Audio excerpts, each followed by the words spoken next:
Well, hello, greetings and salutations, everyone, from all around the world. How's it going? I am your host, Anthony, from the Do Not Worry podcast, coming to you from the heart of Lebanon, folks, and I'm joined by the one and only crew, folks, Nour and Karine. Hey, guys. Hey, happy Pride Month. Happy Pride Month, everybody. Shout out lesbians. Pride Month. And gay men. Shout out to all the gay, everybody who's gay, anybody who celebrates. Bisexuals, anybody who celebrates Pride Month. Happy Pride, y'all. How's everybody doing? We are back, folks. Happy Eid to anyone who is celebrating. Karine. Oh, yeah, thank you. Eid Mubarak. Eid Mubarak. Yeah. To all religious Muslims. Let me open up the chat on my phone and turn down the volume. We got 64 of you guys watching us live. How's everybody doing? Hope you guys are doing good. Let me just take a second to bring up this Patreon link right here, folks, to mention that if you'd like to support, before we get into anything, folks, got to do some housekeeping. If you guys would like to support this small, independent Lebanese YouTube channel and new streaming company, the best way to do so would be on Patreon, folks. You can check out the link below or in the description of this video and find a tier that's right for you. Let me take a second to actually thank some of our brand new patrons who have joined our Patreon this week.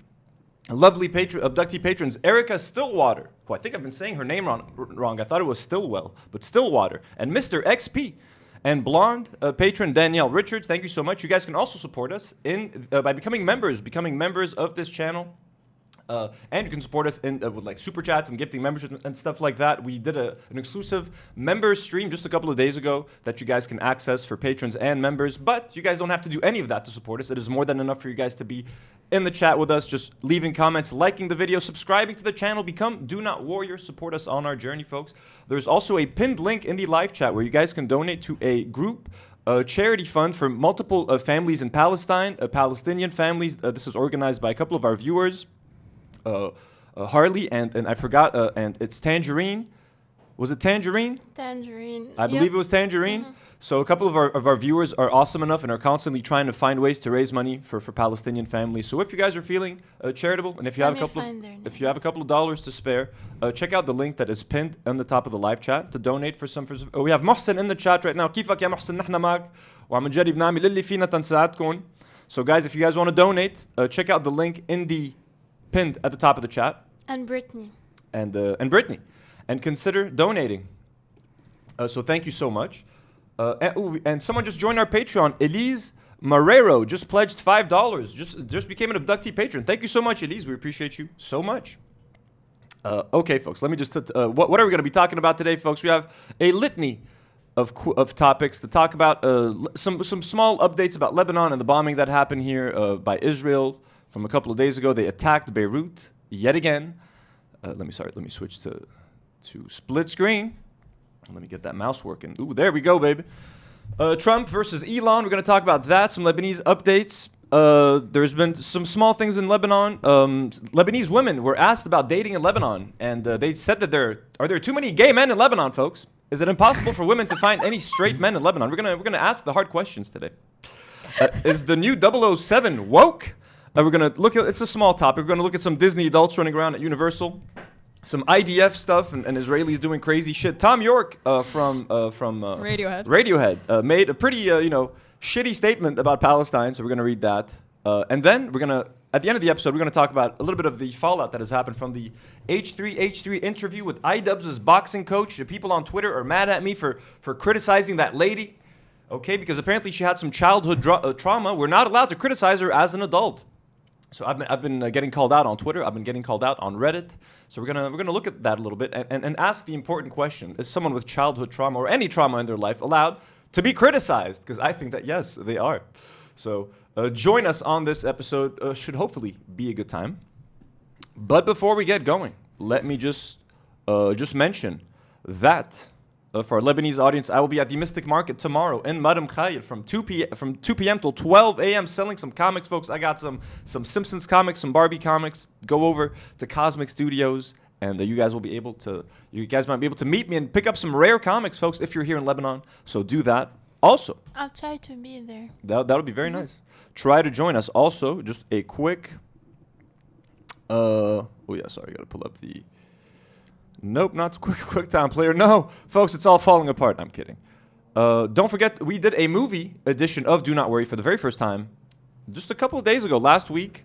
It's right here, folks. Hermione is brown. We're almost at 3,000 views. Check it out. It's gonna be a weekly show that we do. We're gonna be talking about movies, breaking down the latest movie news, TV news, reviewing stuff, talking about Zionism in Hollywood, all sorts of shit. It's a fun show for us to do. It really was so much fun to do. It was a lot of fun. I mean, it didn't get a lot of views. And we had so much fun with the chat, so next time it would be really fun if you join us. Exactly. Like, it doesn't have a lot of views, but everyone who did watch it seemed to enjoy it. Everyone was engaged in the chat. Everyone was having a good time. So join us if you're into movies, TV, all of that sort of thing. We also want to get better at recommending Lebanese movies. Karine, do you enjoy like Lebanese and Arab films? Like, would you be a good reference point for like recommending some of those films to our audience? I think I would, yeah. She definitely would. If I have to say, I used to follow her like way before she joined the podcast, and I have a lot of opinions. And I wait for her review on everything. So that's awesome. So we'll be able to get you some weekly or like bi-weekly, as often as we can, some recommendations for Arabic movies that you guys can watch, Middle Eastern movies from our area. I also want to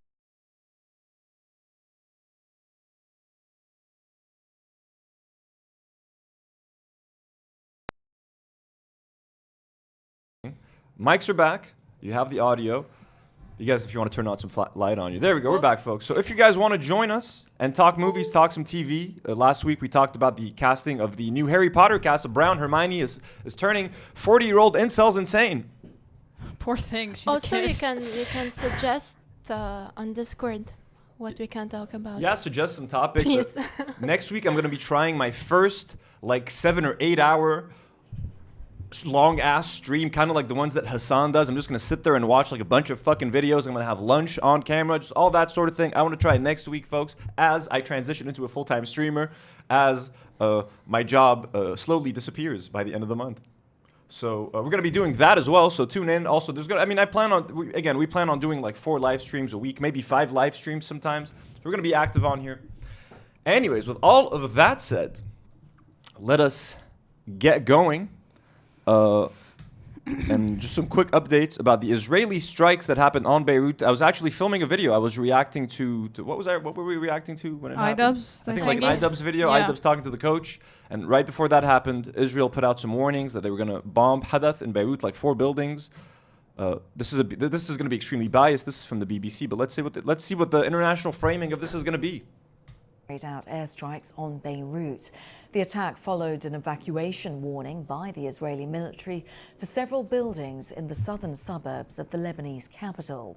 The IDF claims the buildings were being used for drone production by the Iranian-backed group Hezbollah. There were chaotic scenes before the attack as large numbers of people tried to leave the area. Well, the US-backed organization responsible for distributing aid within Gaza says that all distribution sites are closed. The Gaza humanitarian... Wait, Choki says, please don't clash with majority report and Chris Kunzler. Chris Kunzler has been coming for us since we started. No, I'm kidding, but Chris Kunzler is also in the UK, so you got to figure Chris Kunzler and I both have to work on like a similar schedule because we have to like time our streams at a time that works for you guys. Zone. In America, yeah, different time zones. So. We started first.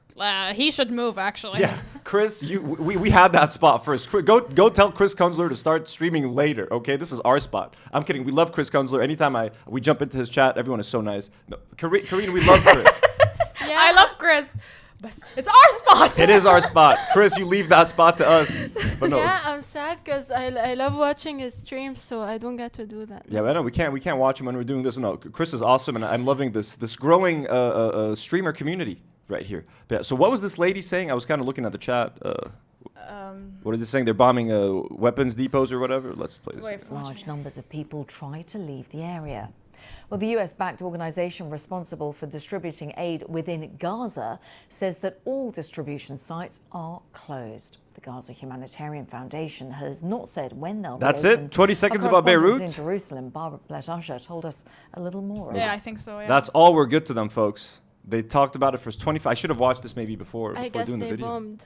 They bombed us, folks, and it was chaotic. People were like trying to escape. I saw a tweet of like a young girl that was like whose family was in a mall. They had to like escape the mall in a panic. People were like, there was traffic everywhere. People are fucking terrified. It was on the eve of Eid, so people were getting ready to celebrate. So horrific timing. And I guess people are saying it's like a response because like some Hezbollah official came out and said that like they're not gonna disarm themselves or something. So this was potentially like a way for Israel to be like, oh, you're not going to disarm. Well, here's a little reminder of what we plan on doing to you guys. And again, since the ceasefire, Israel has not stopped bombing Lebanon. They've been bombing us almost daily, if not daily. Daily. So yeah, so just a reminder of that. And BBC do better. Let me see if anyone else talked about Israel bombs Lebanon. Let's see if there's anything. They hit us like 6-7 times, by the way. It wasn't 4 times. One day ago. Okay, here we go. Here's a video. Al Jazeera. We got, like, you see, like, we have to go to, people say Al Jazeera is funded by Qatar and by Hamas, and like, it's like, bro. Israel strikes Beirut's southern suburb. Up to 8 buildings in 4 different locations, one after another, targeted by warplanes. It's important for you guys to see this. Israel strikes Beirut's southern suburb. And by the way, just for us showing you this, it probably gets us demonetized. Anytime we show explosions or just like the reality of Lebanese people, boom, we get hit with a fucking demonetization. Because that's what YouTube wants to do.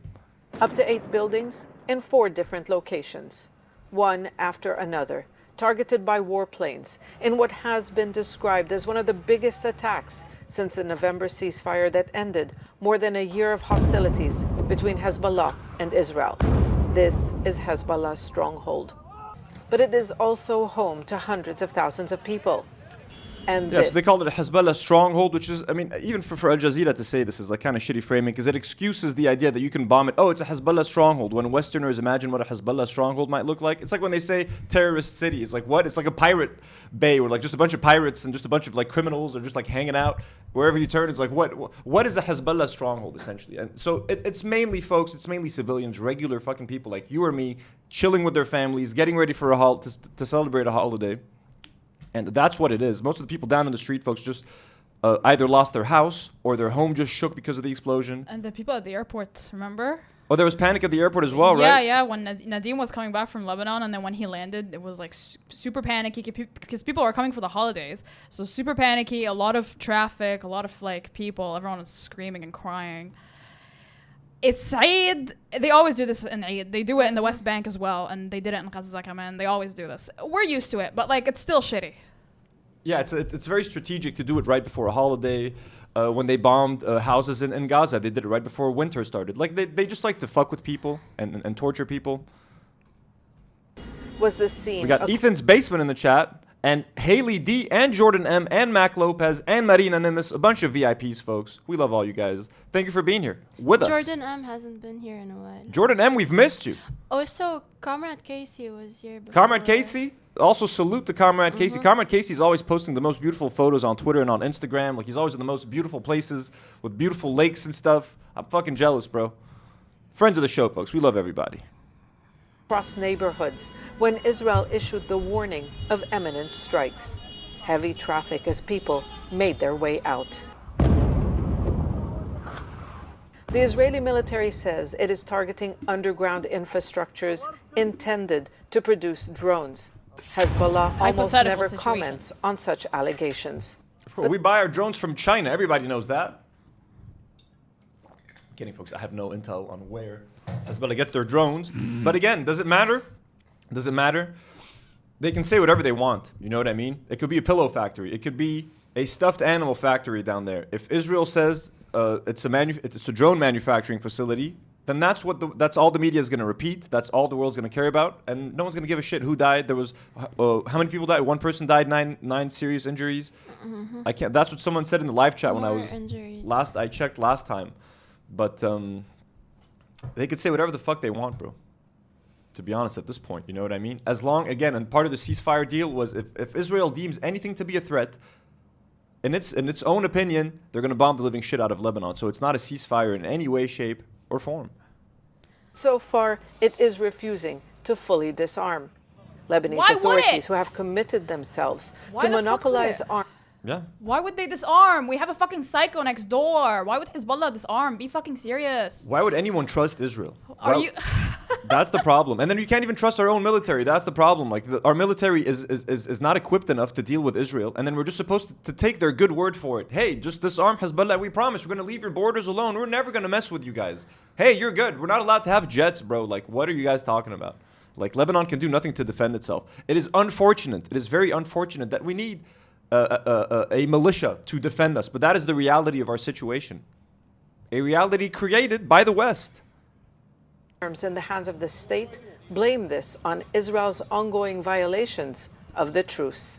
ما ممكن حقق الأمن. It is He was at my impossible to graduation. achieve safety and stability as long as Israel continues its daily violations, Our boy. occupies parts of our land, and refuses to release our prisoners. We will continue to exert pressure to force Israel to withdraw completely from every inch of our land in accordance with Now, resolution. this guy was the head of the ICC, correct? Or the head of the ICJ? One of them. One of them? One of them. Wait, let me check. He was part of the ICC, so I mean, this guy, in theory, is pretty based. You know what I mean? He's our new prime minister. So everyone's very happy that this guy is up there, and he has been very critical about Israel. So I mean, having him in a position of power in Lebanon is, to me at least, encouraging. But like, who knows what kind of backdoor deals with the government is doing with Israel to try and get rid of Hezbollah? Like, who knows, man? He was the president of the UN Security Council. The president of the UN Security yeah, Council. and yeah, he was on the ICJ. And he was in the ICJ. So he's one of the people who was literally trying to get Netanyahu and Yoav Gallant like behind bars for war crimes. So I mean, the fact that he is our prime minister is kind of based. But I just hope that he follows through on that. You know what I mean? And doesn't let us down. But again, folks, when it comes to the Lebanese president and any Lebanese politician, nothing but love here at the Do Not Worry podcast. Do not imprison us. Do you think we can show the AI ad we've been getting here in Lebanon Hey, we should of him and the president? Oh yeah, the one Out on the of Thom. plane. Yeah. Should Yeah. I send it to you? Send it to me. Send it to me. 1701. 1701. He's a Harvard Israeli graduate as well, officials folks. say Carmen Midab is letting us know. Member Carmen Midab. Also, we got a no name sends $2. He says, "Salam alaikum." Thank you so much, no name. No name. I got some. If you're into The Simpsons, I got some cool comics. If you're interested in showing up tomorrow. No politics. The army here. was told to attack with, quote, terror. Terror. Israel carries out near daily attacks on Hezbollah members and assets. Dozens have been killed since a November truce. The United Nations mission in Lebanon is calling on all sides to resort to diplomacy and avoid what could be a dangerous escalation. Hezbollah has so far refrained. It's summer. We don't have time for war, brother. It's summer. Yeah, we already have there's a guy I follow on Twitter, Elijah Mengier. Now, he's kind of insane, but he's constantly tweeting, like, scaring people. He's like, war is coming. Israel wants to bomb Lebanon. But I have been hearing, like, whispers that, like, Israel does want to disarm Hezbollah fully, and they're, like, trying to talk to the U.S. and trying to, like, instigate some shit and trying to get the U.S. involved. This is, you know, like, we wanted hot girl summer and hot orc summer. But we're getting, I think we're getting war with Israel summer, or like disarm Hezbollah summer is what they want to turn it into, the Israelis. And they want to ruin our fucking summers. We can't have any downtime, folks.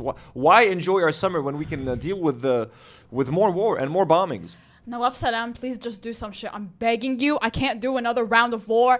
Please just do something. I'm being 100% serious right now. We really don't want any more war. We'd really like for it to stop. It would be kind of nice. Fucking hell. Did you guys send me the Guys, link? I'm so unhopeful about it. Like, I feel I don't care anymore. I lost all hope. I mean, and if I'm there is desperate. another war, folks, we're gonna live stream the whole thing for you guys, folks, right here. What else are we gonna do? I added the link to the doc. Do you want me to send it to you? No. Let me just open the doc. We're gonna show you guys like this really cursed AI video that we've been like. It's been sponsored on YouTube, right? Mm-hmm. It's Make Lebanon Great Again Air. Mm-hmm. This is so cursed. I can't believe this is It's really Make Lebanon Great Again.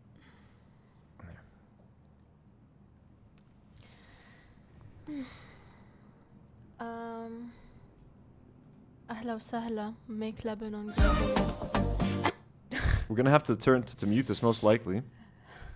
But yeah, so this is an AI. This is our AI president. I don't think we have to mute it. Love. Why'd they make It's Nawaf AI. Salam so tall? No, Just if I was so short. so this is They're our the opposite. this is our president, folks. We love our president, folks. Hearts in the air, everyone. Karine, hearts in the air for the president. We must. Perfect. It's a Korean heart, folks. It works. And Nawaf Salam. Here are our. We love them both, folks. الثنائي لن يتكرر, as they say on billboards, folks. They're making Lebanon great again. MLGA. Yeah, I think it's a monetized song. وسهلا فيكم بلبنان الجديد. So we have our pilot, Nawaf Salam, welcoming the passengers, welcoming them to a new Lebanon. Make Lebanon great again air, folks. Is this? Am I supposed to recognize this person? What's her This face? is That evil woman? Like the American lady? The envoy. Brigitte Gabriel? Is that her? No. No, not Brigitte. Oh no, not Brigitte. Is she like the American envoy, like to like Yeah, whatever? yeah, yeah. Is that What her? was her name? Ortegas? Ortegas. Is that Morgan Ortegas? Ortegas? That's her. No, isn't that one blonde? نحن مستعدون No, no. للانطلاق نحو مستقبل جديد في لبنان مستقبل does look لجمهورية like her. قوية. Our president is saying we are ready to take off towards a new future, folks. We're ready for takeoff. Buckle up, buckle your seatbelts. Make sure that the trays in front of you are stowed away and that all your luggage is stowed away under the compartment in front of you, or under the seat in front of you, or the overhead compartment. He's not saying all of that, but that is just from memory, folks. ونمو اقتصادي. أهلا وسهلا بوجودكم معنا في رحلتنا إلى عهد جديد للبنان. Welcome, he's like welcoming us to our trip for this new age for Lebanon. Guys, this is AI and it's not official, no. It's not. Obviously, this it's is not not official. Yeah, from this the is- government. This is AI slop, obviously beautiful, the greatest AI slop. Our president is only when our president is in AI, folks. It ceases to become slop; it becomes AI art, folks. I am now a believer in AI art. All of a sudden, I've been converted.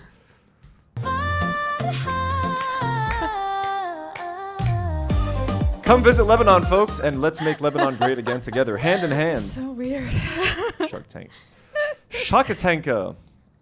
So anyways, well, those are the updates about Lebanon, folks. Let's From responding to the ongoing Israeli attacks, but has repeatedly Smooth said shift. its patience may run out. Hezbollah has learned from its mistakes. It doesn't want to fall into an Israeli trap or doesn't want to allow Israel to set the tempo of any new full-scale round of warfare. This conflict is not over. Zana Khuder, Al Jazeera, Beirut. Okay, well, anyways, that's that. Also, a quick update. We normally, I'm gonna try to avoid doing the episode on Saturdays. I know Saturday nights people are usually out. No one's really gonna be home watching a podcast. But today it's exceptional week this week because it's been kind of busy. But next week, I mean, hopefully the podcast will be like every Thursday or something. It's gonna be during the week. Saturdays are most likely gonna be solo. I also don't want to drag you guys out on a Saturday night and make you miss your weekends. This week is I don't have fine plans. because we have Monday off. Okay, cool. Yeah, so like normally expect these episodes during the week. Anyways, folks, let's move on to Donald Trump. I know everyone's talked about this. We're not going to spend too much time on Donald Trump and Elon Musk, but as you guys have heard, the craziest, I guess, breakup in political, Breakup of the year. like of the year. During Pride Month. During Pride Month, we have a set of like sad. we have a set of tweets and stuff. Let's open these up and let's see what been going on between Elon Musk and Donald Trump. Crazy shit, I guess. Today has Sunday vibes. Sunday vibes, huh? You Which guys is are off on terrible. Monday, right? It gave me Friday vibes actually. What? Really? So this is according to the Nuxalto sends $2 and says LA is currently going insane with ICE raids. Damn, well that sucks, bro. ICE, I mean, for our American audience, bro, you guys are dealing with some crazy shit over there too, man. It's crazy to think that our American viewers are. It's like you live in a country like Lebanon now. How does it feel, to feel fear and anxiety, not knowing what's going to happen the next day? Okay. Who's coming for you? Unpredictable prices, inflation. I mean, it's not as bombings. You're not getting bombed, but like not yet. But I mean, hey. That sounded like a threat. That's not a threat, folks. I'm just saying, who knows what might happen between the Russians and the Chinese. Keeker Garden Sailor Moon sends $2 Canadian. AQI 139. Thanks for being trapped indoors with me. Is that like something is that like a reference? AQI 139. But hey, you're welcome. We're all here together on this lovely Saturday. Ali Cleo sends 2.98 SGD. What is SGD? Eid Mubarak. Are you guys in a safe area in Beirut? We are safe. We're not in Beirut currently. AQI. Sorry, go ahead. No, go. It's air quality index. Air quality index. When it's Ooh. 139, it's considered unhealthy for sensitive groups. Oh, okay. What is it, Lebanon? Well, okay, that's cool. Where do you live, Keeker Garden Sailor Moon? And Ali Cleo, thank you so much. Eid Mubarak. We are in a safe place in Lebanon. We are in no threat of being bombed currently by the IDF, so we're good. SGD is a Singaporean dollar. Oh, Singapore. Damn, that's fucking awesome. Send us more money. We know you're loaded. Also, someone last week commented they're Korean, I think. Like Someone's Korean? That's crazy. That's They're awesome. Karine, watching be us. grateful for the. I'm for kidding, the obviously. Singaporean dollars. We love you guys so much for the support. Thank you guys for being here with us. Anyways, folks, Donald Trump and Elon Musk. Elon Ma! have gone through the biggest breakup of the year. New York Times, Elon Musk, the Korean Elon Musk. He's like a Korean Elon Musk. He's like a lookalike. New York Times, it all started in the Oval Office on Thursday during a meeting with Germany's new chancellor when a reporter asked President Trump about Elon Musk's criticism of his domestic policy bill. Trump said, "Look, Elon and I had a great relationship," Trump said, speaking in the past tense. "I don't know if we will anymore. Then he asserted that he would have won the 2024 election without the millions of dollars Musk spent to support him. Musk was watching. He objected to the idea that Trump would have won back office without his help. Such ingratitude," he wrote on X. I have to say, sorry, I got these from the New York Times. They just had all the tweets in chronological order. So. It's fine. Damn, North. Also, I didn't want to go through the truth thing Truth to Social? to get Trump's thing, so I did not do that. North Star Radio with an eerie warning in the live chat. He says it's going to be a violent summer in the U.S. like 2020. Prepare yourself and your community. Sounds like some what's the franchise called where people are hiding indoors? And people are like, crime is legal for 24 hours. The Purge. Purge. Sounds like Purge shit. Make sure you have like security systems, folks. Build big fences, because the Purge is coming, according to Comrade Casey. No Name sent $2 and said, "Karine asked for more, so we shall respond." Thank you. Thank you, No Name. Appreciate you. So then, President Trump said, "Look, Elon and I had a great relationship. I don't know if we will anymore." So this is the full timeline of events. Of everything. Okay, and then I'm very disappointed in Elon. I've helped Elon a lot, quite a lot. The Tesla's a great vehicle. Let me try this one. "Look, Elon and I had a great relationship. I don't know if we will anymore." This really tickles the throat, doing the Trump. And then Elon Musk on June 5th said, "Whatever, keep the EV solar incentive cuts in the bill, even though no oil and gas subsidies are touched. Very unfair. But ditch the mountains of disgusting pork in the bill. In the entire history of civilization, there has never been legislation that both big and beautiful. Everyone knows this. Either you get a big and ugly bill or a slim and beautiful bill. Slim and beautiful is the way." And then Musk said, "Without me, Trump would have lost the election. Dems would control the House and the Republicans would be 51-49 in the Senate." Elon Musk says, such ingratitude. Jesus. Crazy. Then President Trump on Truth Social says, Elon was wearing thin. I asked him to leave. I took away his EV mandate that forced everyone to buy electric cars that nobody else wanted, that he knew for months I was going to do, and he just went crazy. The easiest way to save money on our budget, billions and billions of dollars, is to terminate Elon's government subsidies and contracts. I was always surprised that Biden didn't do it. He's so based. Goddamn Biden. But that was pretty dope. Yeah, get rid of it. And by the way, like apparently that's not even like all of the subsidies. Like there's a lot more money that the government gives Elon that they could stop. And they should. Like I heard somewhere that like if the government stops giving like Elon subsidies and like credits, energy credits that he sells to other companies, like Tesla would fucking collapse in like a week. So that's fucking insane. Like literally Tesla has been kept afloat by the US government and subsidies. Then Musk drops the really big one. He says, time to drop the really big bomb. Real Donald Trump is in the Epstein files. That is the real reason they have not been made public. Have a nice day, Donald J. Trump.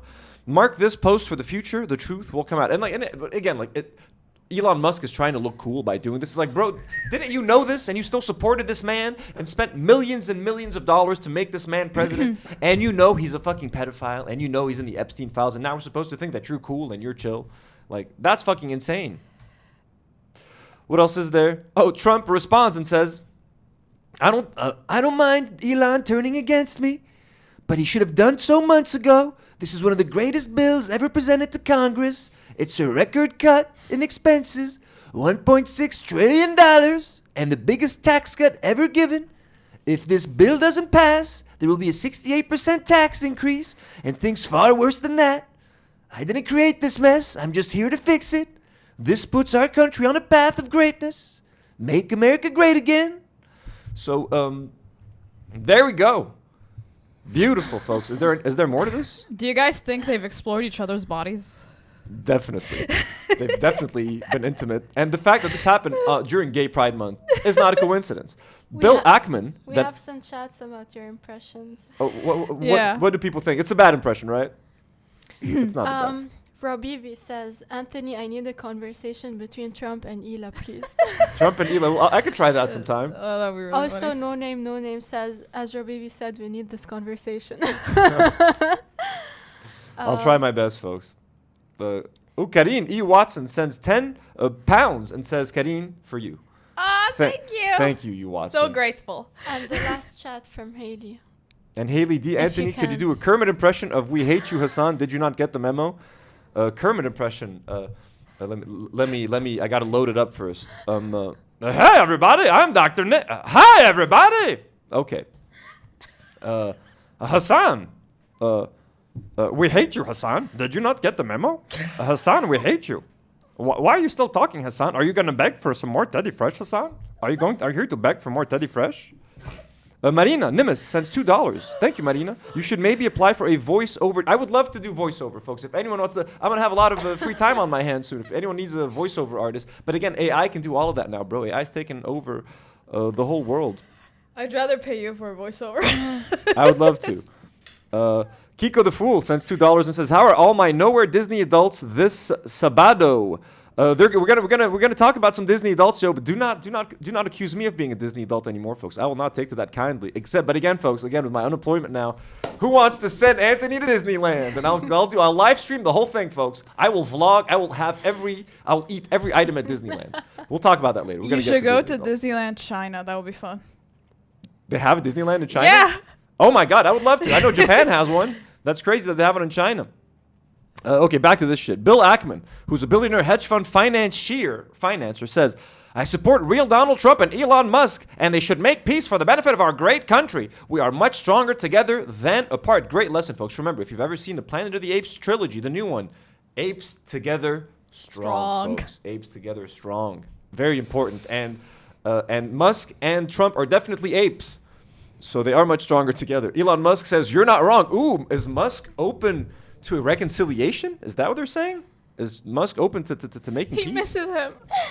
So that's He's keeping the door open. Keeping the door open. Hey, that's always important, folks. You know what I mean? Relationships are tough. You gotta try and try. Who gets JD Vance in the divorce? No one's gonna want JD Vance.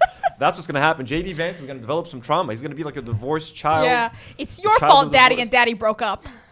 So, anyways, what a lot of the internet has been talking about is Elon being high as a kite all the fucking time around Trump, and like it's one of the reasons why just Trump didn't want him around anymore. Like he's kind of a nuisance in the White House and the Oval Office, just constantly high, shitting his pants, wearing T-shirts. Apparently, that was rubbing them the wrong way. Like remember when Zelensky was in the White House? They're like, "Why don't you own a suit? Why aren't you wearing a suit? Isn't it disrespectful to be in the White House without a suit?" And like fucking, you got Elon Musk walking around the whole day with a hat and a fucking T-shirt, Wearing a T-shirt that says "The Doge Father." Or Occupy Mars. So fucking cringe. So here's Elon losing it on fucking like ketamine apparently in the Oval Office. Well, it's a very sad case. It's a case we win. We can't lose that case because we have the right to make grants. We're not going to make any grants. He looks like a fucking Bond villain, like insane Bond villain. I think Colombia wants to get to the bottom of the problem. They've acted very well, and there are other institutions too. They're acting, but Harvard's trying to be a big shot, and all that happens is every 3 days we find another 100. What's the like Danish actor who was in he plays villains and everything? Not Skarsgård. I don't know if he's Danish. He was in The Hunt, the foreign film. He was in Doctor Strange as the bad guy. He was in the movie where he drinks. He's the teacher who starts drinking alcohol and gets drunk every day at work. What's his name? Mads Mikkelsen. Mad, thank you. Hannibal. Thank you, Okay. thank you, New York NY Anthony. He looks like Mads Mikkelsen would play a great Donald Trump. I feel like a villainous, not Donald Trump, Elon Musk. Like especially here when he's like when his face Sorry, is Mads. when his face is like is twisting and shit. I could totally see Mads Mikkelsen. I'm gonna try to pause it where. Let me try to pause like here, starting to look like Mads Mikkelsen. Right here, bro. Mads Mikkelsen could do this so good. Look at right there. That little. Give Mads Mikkelsen the Oscar now for portraying high Elon Musk. Here's another video of Musk tripping balls at like Mar-a-Lago. Does this video prove that Elon Musk was high in front of President Trump? It shows the world's richest man at a dinner party at Mar-a-Lago doing something baffling, balancing a fork and 2 spoons on one finger. That woman next to him watching on is Siobhan Gillis, the mother of 4 of his children. In another video taken that night, White House Press Secretary Caroline Leavitt stops by to chat, but Elon ignores her, captivated by his spoons. Elon, what the hell are you doing? So she's like a parent. She's like checking up on him, like go check up on Elon, make sure he doesn't do anything embarrassing. Like, hey Elon, are you doing okay? How's it going? You're just like looking at the spoon, like, okay, all right, great. That's lovely, Elon. Look what It I can happened do. in March, but resurfaced on social What media. are we gonna do with him? He's Oh so my God. out of it. It's so fucking funny, bro. That night, White House Press Secretary Caroline Leavitt stops by to chat, but Elon ignores her, captivated by his spoons. Elon, what the hell are you doing? It happened in March, but resurfaced on social media after a New York Times article last Captivated by his spoons. Like that's such a good line. week claimed Musk juggled drugs and family drama on the campaign trail. He was taking so much ketamine that it was affecting his bladder. This is what drugs do to your brain, goes one snarky reaction to the video. Even the Secret Service looks embarrassed, goes another. Elon is firing back. I'm not on ketamine for blank's sake. I do not take drugs. The New York Times is lying. I tried prescription. If you have to put out a tweet that in all caps, it's like I do not take drugs. I do not take ketamine. Is you probably take drugs and you're probably on ketamine. Like, you know what I mean? Like if you've already lost the battle once you've had to put out a tweet like that. You know what I'm saying? Something is definitely wrong. Ketamine a few years ago. It helps with dark periods, but I haven't taken it since. I'm just really into Prescription spoons. ketamine for dark periods. The fuck is prescription cat? I've had isn't cat like I mean yeah. It's rich people shit. It's kind of crazy. Madness Arcade sends $5 and says the Seeds with Alana Hadid dropped her first episode.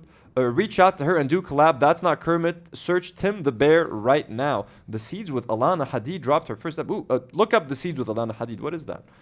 Madness is always giving us recommendations for collaborations and stuff. Thank you so much, Madness Arcade.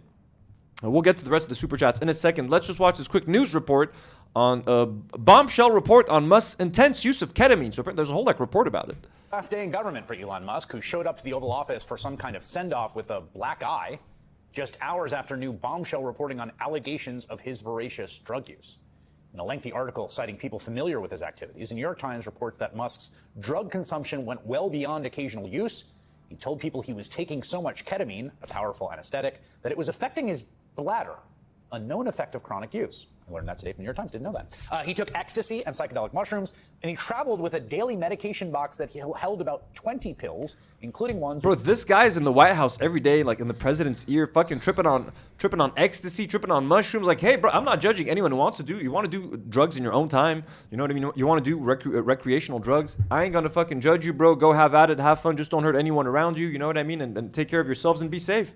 But like to do that in the White House on taxpayer dime, yo, we're giving you all these subsidies, Elon Musk, not to subsidize your ketamine addiction. We're trying to subsidize your failing fucking businesses, bro.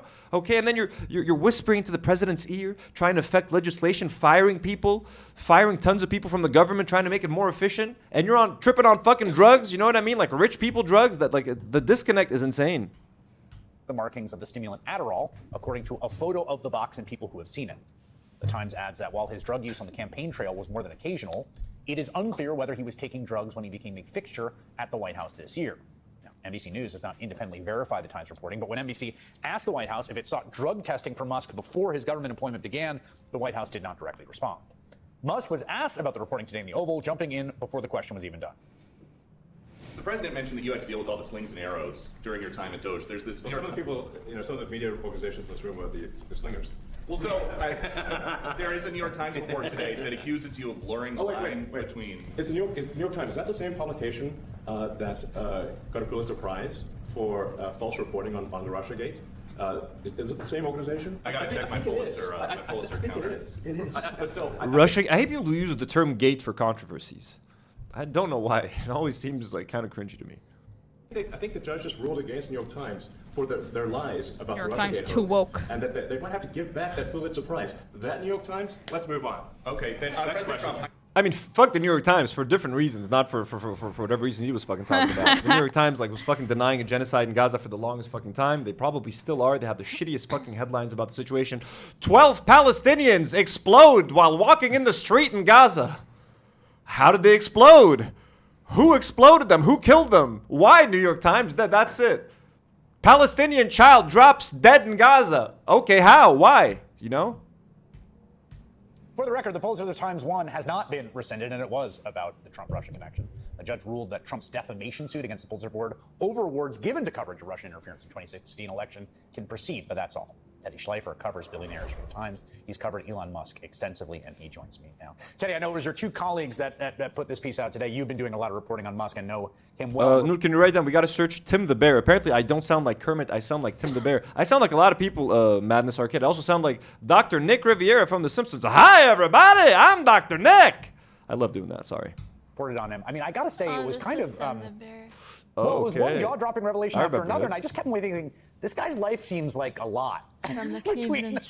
There are multiple custody battles over children with multiple women. There seems to be, according to the Times reporting, a very significant amount of drug use that even disturbed people in his life, and he's got like 10 jobs, I guess. Yeah, and then there's the black eye, Chris. We can't forget that Elon took from one of those kids, apparently. Look. He said that his kid punched him in the face. That's why he had a black eye. Like that's which kid? His 6-year-old son. What? How strong is he? Sprawling social life, and the reason why I think it matters for viewers or for Donald Trump or for Tesla or SpaceX shareholders is these companies are really the Elon Musk show. As we saw with Doge, it is the Elon Musk show. As we see with Tesla, a lot of people buy stock in Tesla because they believe in Elon Musk's. So his personal life is very much commingled with his corporate life. And I believe in Harvey Dent. I believe in Elon Musk. Okay, is this whole thing an interview? Okay, kind of boring. He's got a drug problem, folks. We can move on. We have a couple of super chats that we got. Are you surprised, actually? Can you? There's a couple of super chats I think to catch up on. I'm gonna look up Tim the Bear real quick and see if I sound like Tim the Bear.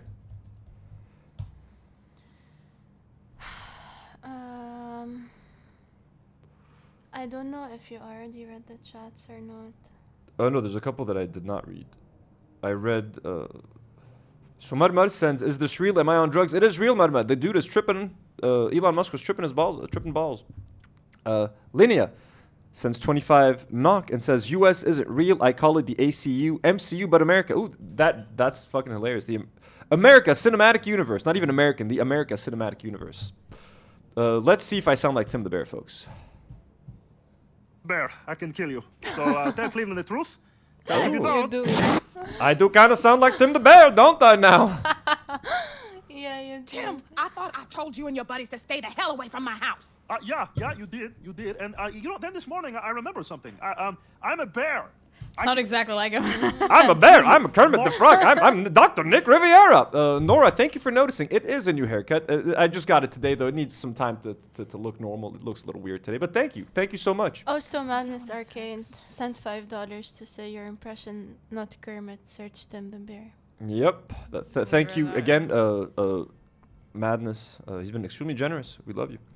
Okay, folks. Moving on to the next topic. What do we have? Let me see over here. Let me split screen so you don't have to just see my ugly face this whole time. See our crew, folks, our lovely crew. Can we do Disney adults running at Universal? You want to do Disney adults? Let's do Disney adults, folks. I have that video. Okay, so let's touch on the Disney adults thing. As I told you guys, folks, I'm not a Disney adult, okay? Okay. I like Marvel stuff. I like Star Wars stuff. And those were acquired by Disney in recent years. It does not make me a Disney adult. But this video kind of went viral of like Disney adults walking into the new Universal Club and being let in for the first time. And like, okay, first of all, let's just watch, okay? Look at these fucking adults. These are like 30, 20, 40-year-olds, okay? Not a child in sight, first of all. This is the opening for like Epic Universes, a new Universal land in like Florida or something. I don't know where it is. I wish I was this passionate about anything. Okay, first of all, not a kid. No one brought their children with them. These motherfuckers running around like there's a fucking food shortage and they're trying to get aid or something. I love the very vertical, stiff adult running. Put your whole body into it. You got some of them that are power walking. They're like, I'm not going to run. And then they start running. They're like, fuck it. I need to run. You got combo power walk / jog. And they're waving at the cast members. Oh, no. They are screaming. Oh, children! A child, folks. A child. We saw a child. Is there another child there? I may have seen one other child.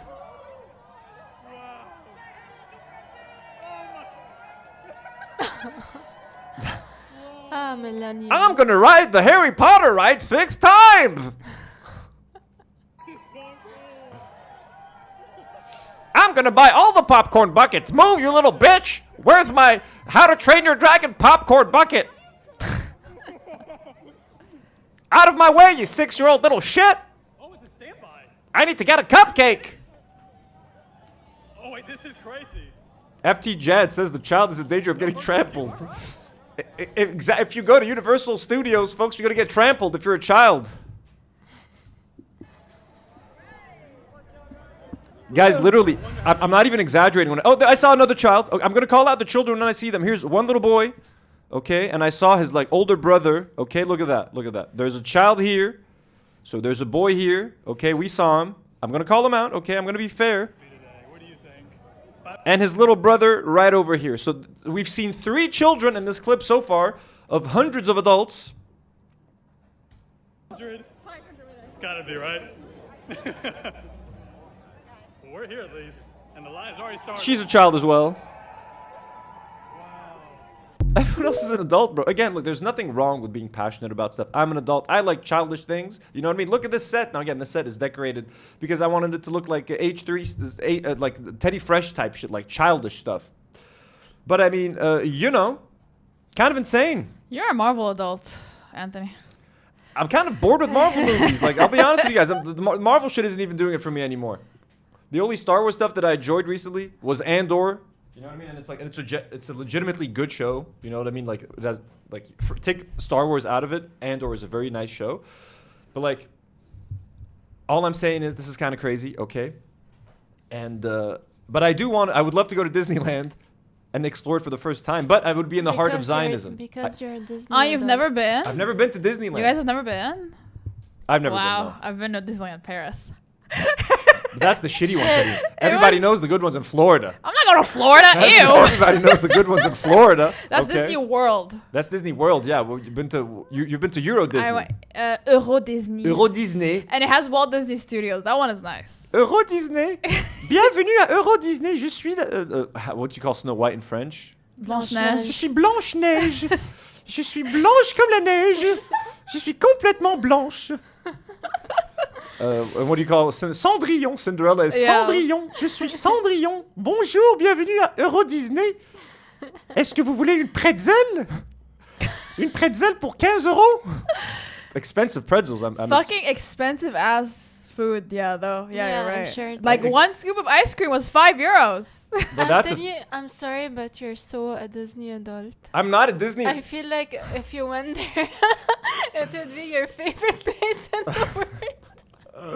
Look, if I were to become a Disney adult, but I think you are. But that's the I would never get on the rides. I would just walk around, like eat the food. You know what I mean? Like, oh, here's a Mickey Mouse cake, a Mickey Mouse funnel cake. Oh my god! Like I can see the thumbnails already. Me holding a Mickey Mouse funnel cake. Like, let's explore. Since we're on the Disney adult topic, let's just look up some of these videos real quick. Wait, Mac Lopez asked, do you get the movies dubbed in French? No, we get them dubbed in English. When I was a kid, I watched a bunch of Disney movies dubbed in French, bro.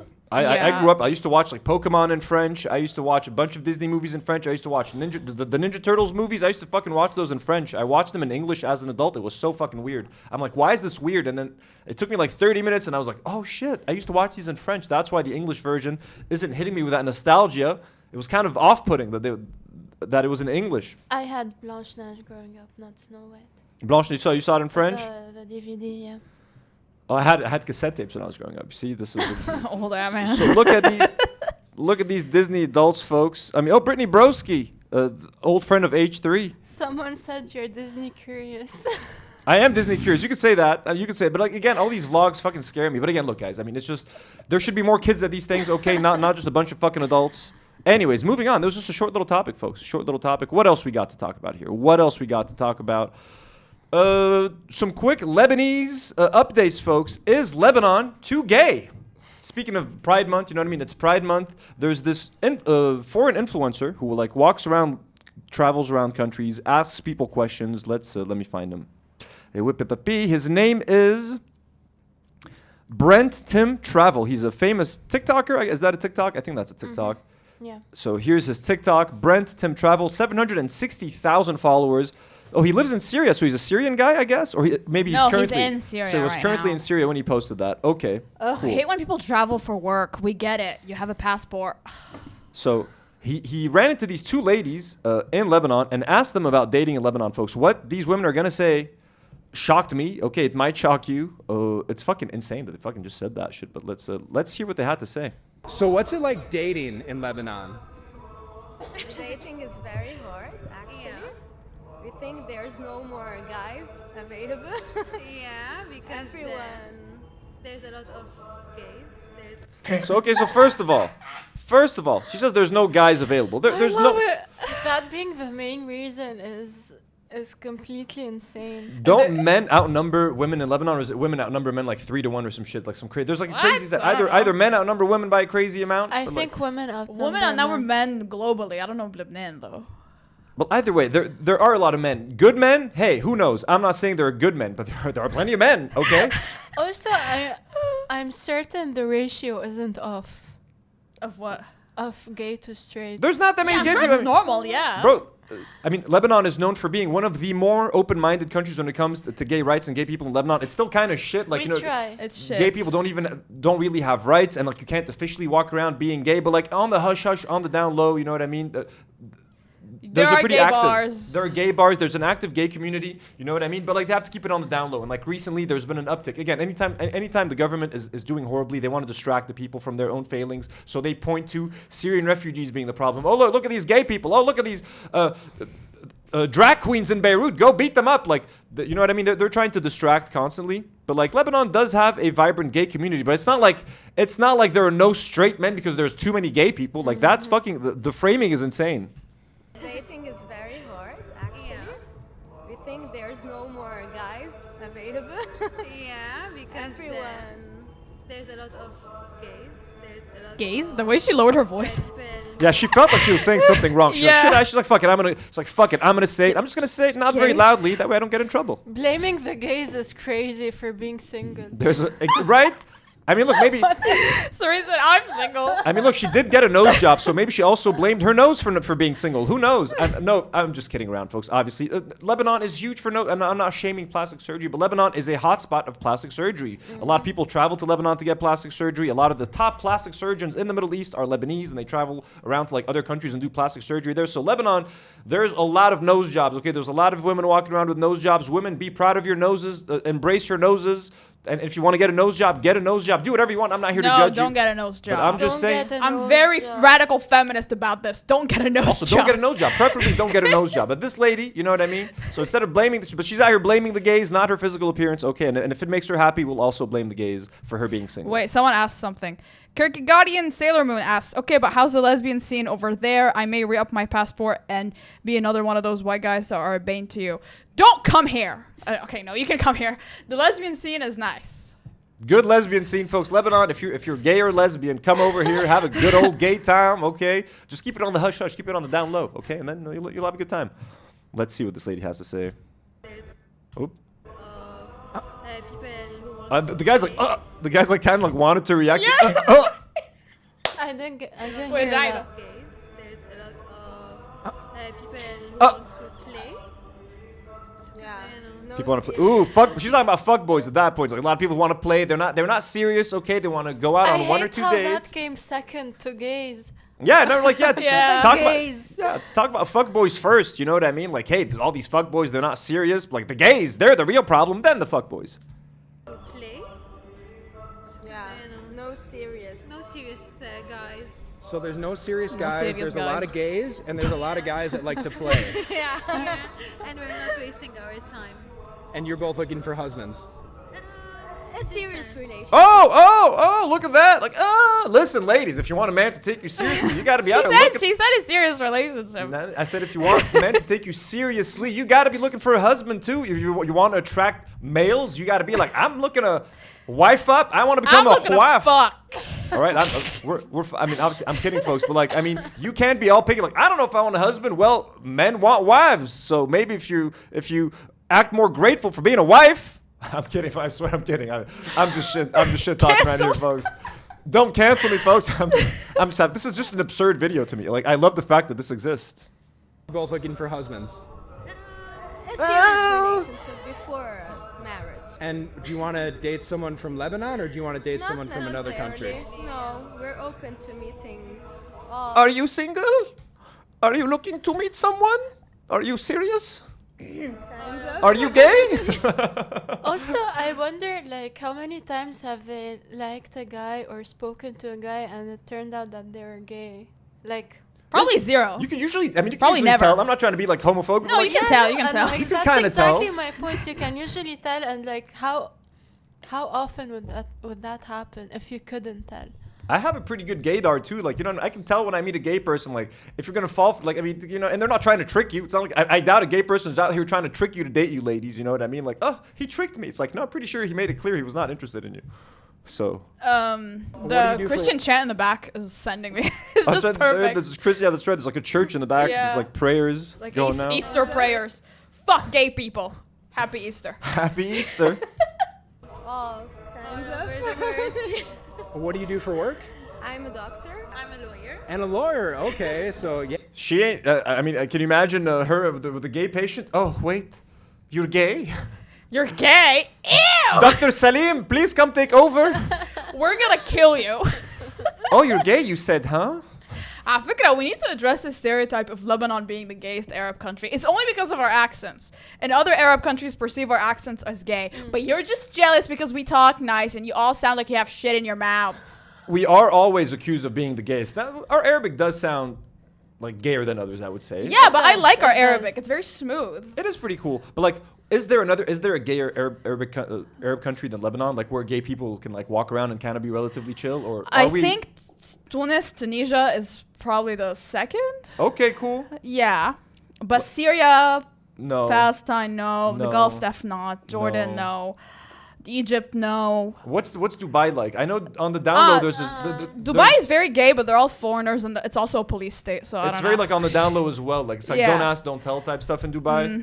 But I mean, yeah. But I mean, yeah, Lebanon, we're still number one. We're not number one on a lot of things anymore. You know what I mean? We're close to number one in corruption and like maybe bad air quality. But when it comes to gay rights, folks, Habibi, come to Beirut. Guys from around the world, like, here we go. We got some 2 eligible bachelorettes. How old are you? Hi guys, I'm 28. 26. And 28, your name? 26? You expect to find husbands at that old ass age? I'm kidding, folks. I'm kidding. I'm not. kidding, guys. We're just kidding. We're having fun here. We just having some fun. Everybody young, folks. Everybody young, okay? We love everybody. I love it here. But I mean, hey, gentlemen, if any single men are watching this, apparently there's a shortage of good men here in Lebanon. I think, you know, these Lebanese, these Arab women should be with some good Arab men. But I mean, if they're not finding who they're looking for, there's a shortage. Come on over. Ahla sahla. Also, in the video, he asked them, like, what nationality would you marry? And they said any nationality. So someone commented, would you marry a Syrian guy? so No way, dude. Whoa. What about again? We've talked about this again. Lebanese people are pretty racist, so you know what I mean. We We're think racist to certain Arabs, types of people. you know, brown people, anybody. Joy. All right, it was so nice meeting you. Thanks for sharing a little bit about dating life here in Lebanon. Ciao. Ciao. Bye. My nose will be ready in 4 weeks. Please check again. Beautiful. So is Lebanon too gay, folks? I mean, look, I really don't think so. I think these ladies are exaggerating. I'm not going to hear and deny their Not experience gay of enough. dating.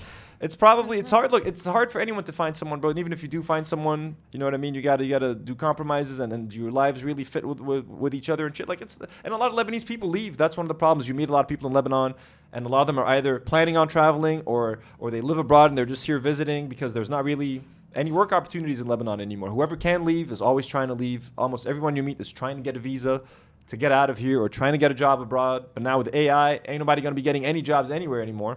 Stop saying that, Anthony. I have hope. I'm getting a job soon. I have hope. I have no hope with the world of AI, folks. We got some super chats. We're gonna if you guys can catch up while I set up the next tippity topic. Wait, someone asked something important. But the important question for all gays, what's the Lebanese weed like? It's pretty good. I mean, not that we smoke Not weed here in that- Lebanon. Not that we smoke Not that we weed. do it because it would be But illegal. I've heard it's good. And But we I've would go to heard it's jail, you know what I mean, if we would do such a thing. But I've heard from people that do indulge in perhaps dabbling in the Devil's lettuce. devil's lettuce, the marijuana, the cannabis plant, that it can be pretty dank. You know what I mean? I don't use the term dank. Some people have described it as dank, but it could be pretty dank. You know what I mean? I've been told that the indoor weed in Lebanon is dank. Outdoor weed, maybe I've been told you get some seeds from time to time, but like it's also pretty good. Also, I've heard that Lebanese hash is internationally renowned. Really? I have been told that Nice. Lebanese hash is the best in the world, and like it is known. Like you buy Lebanese hash like abroad. Not that I've ever done that, but like it's pretty expensive abroad. It's known for being good. There's even like a type of hash called red Lebanese that's pretty popular abroad. Again, never heard of that before. Never tried it, but like that stuff. It's illegal in Lebanon, but it's pretty readily available. And actually, a lot of it is grown. The majority of it is grown in like the south. And like Hezbollah areas that Israel loves to bomb, like Hezbollah folks and Hezbollah supporters and the Hezbollah community are actually like some of the biggest weed growers in the Middle East. Also, Why are we saying this? I don't know, but please. Did I just give them a new target? Please don't do that. No. Also, if I'm not mistaken, then they legalize it for export. They wanted to. I don't know if they ended up doing I it. think Yeah. they did. Because we need money, bitches. I think they did. But so not only is Hezbollah our defenders in terms of a militia, they're also our defenders in terms of mental anguish, folks. And if somebody just wants to have a nice, relaxing day after a long day's work, you got to thank. Swan our Shia asked militants. something pretty good. Can we get like a quick tier list for how racist countries in the Middle East are, from least to most racist? Oh my God, We that know would- who the most racist is. The countries that Lebanese people hate, like how racist are we towards other people? That would be a dope tier list, but that would be so fucked up. Can you write Yeah. that down? That's a good idea, but that's really fucked up. But yeah, we could do that. But like, That's fucked but we don't want it to seem like we agree with that list. But I will tell you what I think Lebanese people think. I think we could do that. Okay, let me catch up on. Catch up on that. So I think the Yeah. ones we missed, starting with FT Jan. I think we read everything before FT Jan. Do you want to read? So yeah, Madness Arcade, your impression of Kermit, and then yeah, starting FT Jan. If you guys can catch up, and I will be setting up the next topic. Nola Magnolia sent 20 EGP and said, same narrative exists in Egypt, but a bit different. Yeah, we know what's been happening in Egypt vis-a-vis gay rights. We're very aware. So sorry to the gay people in Egypt. What's happening in Egypt right now? Nothing right now, because they like historically when the police get on Grindr and they pretend to be meeting up with gay men in Egypt and then they arrest them, and then when they had to when they raided basically that Mashra Layla concert. Mashra Layla is a Yes. band. Sorry. Madness Also, Arcade. What was her name? Sarah Hijazi. Yeah. Yeah, she had to flee Egypt and then she killed herself in Canada. So fuck Egypt. Oh my Anyway, God. Madness Arcade sent $5 and said, Dreams on a Pillow game. Look into it. It's crowdfunding. Did you look up the seeds? There are good Disney adults. Nothing wrong with it. Did you guys get that? What? No. Dreams on a Pillow game looks like it's crowdfunding. Did you look up the seeds? There are good Disney adults. Nothing. No, I didn't look the seeds up. There are good. No, there are some good Disney adults, and the ones not I calling constantly. them bad. I'm always referring to Ordinary Adventures here. I watch them. It's like a guilty pleasure of mine. I check them out. Madness Arcade. Watch Ordinary Adventures and let me know what you think of those Disney adults. Nola Magnolia. Oh yeah, so we read the Nola Terenza. Magnolia one. FT Jan says Dr. Millhouse the Bear. Dr. Millhouse Kermit the Bear. Thank you, FT Jan, for the support. Arenza sends 500. What is that? Yens. Yen? Damn, bro. Wow. To help Nour and Karine overthrow Anthony. Thank you all for the great work. Well, thank you so much, Arenza. That's fucking awesome, bro. 500 yen. Madness Arcade sends another 5. Can we not shame all Disney adults both wrong with expressing excitement for passions? We're just messing. It's just they're trampling children. Madness Arcade. I'm just looking out for the kids. Most people I met in Lebanon had weed. Not me though, lol. Of course not, Marina. No, none of us, folks. No one in this chat, no one here has ever touched this stuff. But I mean, hey, we've heard from people. Marina, thank you for the Lebanese insight. And Bob Vorn sends $2 and says Lebanese blonde is top notch. I might agree with you there. I know it as red Lebanese, but Lebanese blonde sounds tasty as well. Next topic, folks. Let's stick to some Lebanese updates before we're getting to H3. We're getting to the drama with Idubbbz and the coach. Okay, just give us a second. Can I just say having Japanese viewers is crazy? That is fucking nuts. The fact that we're getting yen, we love you so much. Thank you so much for the support from all over the world, folks. Joseph Chada at AUB Outdoors. We've talked about this character a couple of times before. Some we of did a our whole stream about him, remember? He came on a live stream once. I don't know if you guys remember him. Some of you guys might not remember him. He's like a cringy Lebanese character. I did a whole documentary about him, inspired by Idubbbz' Full Force. He's a very weird, cringy character. So there's this event they do in Lebanon called AUB Outdoors. AUB is the American University of Beirut. They do it annually. It's like this big festival type thing where they'll bring like a band or like a music act or multiple acts. They'll perform on stage. There's like food stands. People walk around, usually university students and like their friends, maybe their family or something. They'll walk around. What happens there, Karine, usually? Or like Nour, if you guys can give us some details. So you buy tickets and then you show up, and they've been getting more expensive every year. This year was $21. It's a 2-day festival. And yeah, as you said, there's food stands and you can buy stuff and you can buy little souvenirs as well. There's games and there's music throughout the day. So there's DJs, local bands, and there's always one international artist that they get. And this year it was Saint Levant. Yeah, who's half Palestinian, half Palestinian, Lebanese, or Algerian. Syrian. He's Palestinian, Algerian. A lot of you guys know Saint Levant. He sings in like English, French, and Arabic. Yeah, he's very cringe, but he's fine. He's pretty cringy. But yeah, so he was the main act, and so you usually what is the age range of like I attended AUB Outdoors like 8 years ago, like 9 years ago. I was like 23 or something. Like I can't remember, like 25. No, sorry, I was like 25 or something, which was already kind of weird, maybe. But it like, was pretty old. I think we went because either a friend of ours was going to be performing. I can't remember why I was there, but I think a friend of mine was going to be performing on stage. Like I knew someone involved with the planning or organizing of AUB Outdoors, but like I've only been there the one time. I remember it was pretty chill vibes. Yeah. But like Joseph Chada, who's a character we've spoken about, who's like 27 years old. He's a teacher at this point. He's known and he's constantly accused of being inappropriate or being around younger people. Okay. Wait. The age range is like 12 to 20. Probably. Like, it's mainly teenagers who go to outdoors. But the fact that they got Saint Levant as an act, doesn't that mean that they are trying to kind of appeal to an older crowd? Like, I was asking some people, like, is it weird that a 27-year-old... crowd is teen girls. So Saint Levant's crowd is teen girls. Perfect for Joseph Chada, I guess. Chada, if you're watching, I'm sorry, bro. If you're watching. So here's a photo. Joseph Chada was, like, open, like, Instagram Live. Here no, he it was is. TikTok Live. He was on TikTok Live. We don't have the footage. This is just a close-up of his face at AUB Outdoors. Tap to watch live. Here he is, folks. As a menace, walking around. He's a 27-year-old physics tutor, walking around where there's like 16 to 20-year-old young girls distorted hat. There to see Saint Levant. He's so round, y'all. He's very round. He's Casper the Friendly Ghost in terms of like his head, the shape of his head. And someone found him and interviewed him. Now we tried to translate this using AI. It couldn't work. I'm gonna translate this for you guys. But some dude caught Joseph Chada and asked him.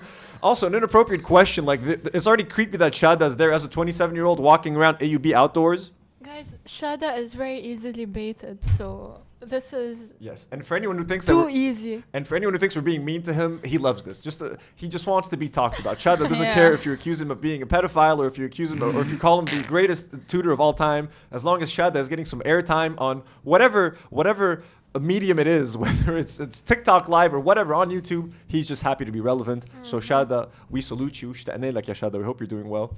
So here he is. Someone is asking him, like, who do you prefer, Pilates girls or yoga girls? And obviously Joseph Chada's response is going to be gym girls. Gym girls. Okay, let's see. So. Do you prefer gym girl or Pilates girl? I wish he answered in English. Okay, first of all, just look at how he's thinking. Like look at the thought in this man. He's looking you at. can see the wheels turning. I wish I can zoom in. I can't zoom in. The wheels are turning. He's like, oh, like what a question. He's looking out into the distance. What am I gonna say? ما هي ذاتها منه قصدك اللي بتعمل بس بيلاتس او اللي بتعمل منه ما هي ذاتها منه قصدك اللي بتعمل بس بيلاتس او اللي بتعمل بس جيم.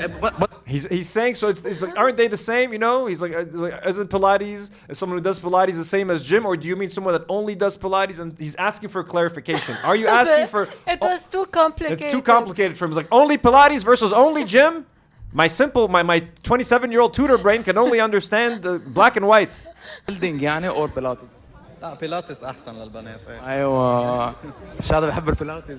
إنه أفضل أفضل So the guy clarified. He's like, okay, bodybuilding or Pilates? Shada's like, if it's bodybuilding or Pilates, then definitely I'm in the Pilates camp. Let's watch that again.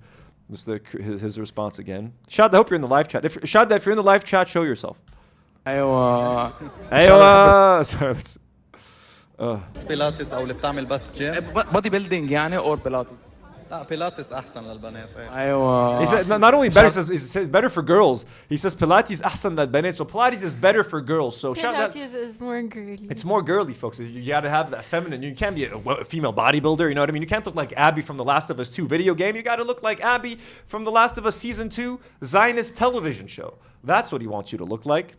Again, we do not support Neil Druckmann or The Last of Us anymore, folks. بيلاتس انه افضل ايه. افضل ايه؟ بيعجبوك؟ افضل كمان. And the guy's trying to bait. Okay, so this guy's also smart. This guy's trying to bait him. Yeah. So this guy's trying to get Chada to say something where it's like, you like him, huh? You like those Pilates kids, those Pilates. So he knows what he's. Chada's kind of a meme here locally, folks. So no one who sees him takes him extremely seriously. So this guy knows what he's doing. Also, shout out to whoever this guy, young man is. He's trying to get Chada to say something incriminating. انه افضل ايه. افضل ايه؟ بيعجبوك؟ افضل. شو بيعجبك فيهم؟ So what do you like about them? So he says, you like him. He nods. Chada gives a confident nod. Yes, I do. And he's like, what do you like about him? So, شو بيعجبك فيهم؟ okay, but look, even he doesn't really nod. Like I'm going to give Chada some credit. Maybe a couple of years ago, Chada would have been like, yes. Literally, he would have said that like Borat, like, yes, I like them. Yeah, now he's like. That's so true. I can't tell you, like, that's exactly what he would have That's done. what he, He's media trained. now he's just giving like someone saying his shirt is Sam Peacock says his shirt is so tight. Now he's just giving like a small like uncomfortable like not like I like the Pilates girls. His shirt is extremely tight. Oh my god, this is very tight. Let's just look at his little nod again. So he's like, hey, you like him? I was like, بيعجبوك؟ افضل كمان. شو بيعجبك فيهم؟ small nod. So what do you like about them? بصير عندهم هيك فتنس انه بصيروا فت. Okay. Wait. He's gonna say something. He says they get fitness. He's like they when they do Pilates, they get fitness. They become fit. He just wants them to be fit. Just wants them to be. They get skinny fit, right? He's just trying to say skinny, but he's trying to say fit. Okay. Wait. بصيروا كيرفي. كمستك. Couldn't hold it in. He couldn't hold. He was trying to be good. You know what I mean? He was trying to keep it in his pants. You know what I mean? He almost did it. Okay. Starting with the curvy. He's starting with the curvy. بصيروا كيرفي.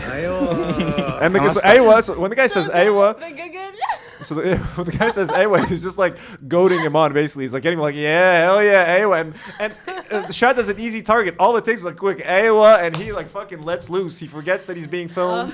You know what I mean? So, and the guy's smart. Again, the interviewer, chapeau. You're really doing God's work here with this interview. It's like Aywa, and Chada's so easy. All it takes is an Aywa or two. كيرفي. كمستك.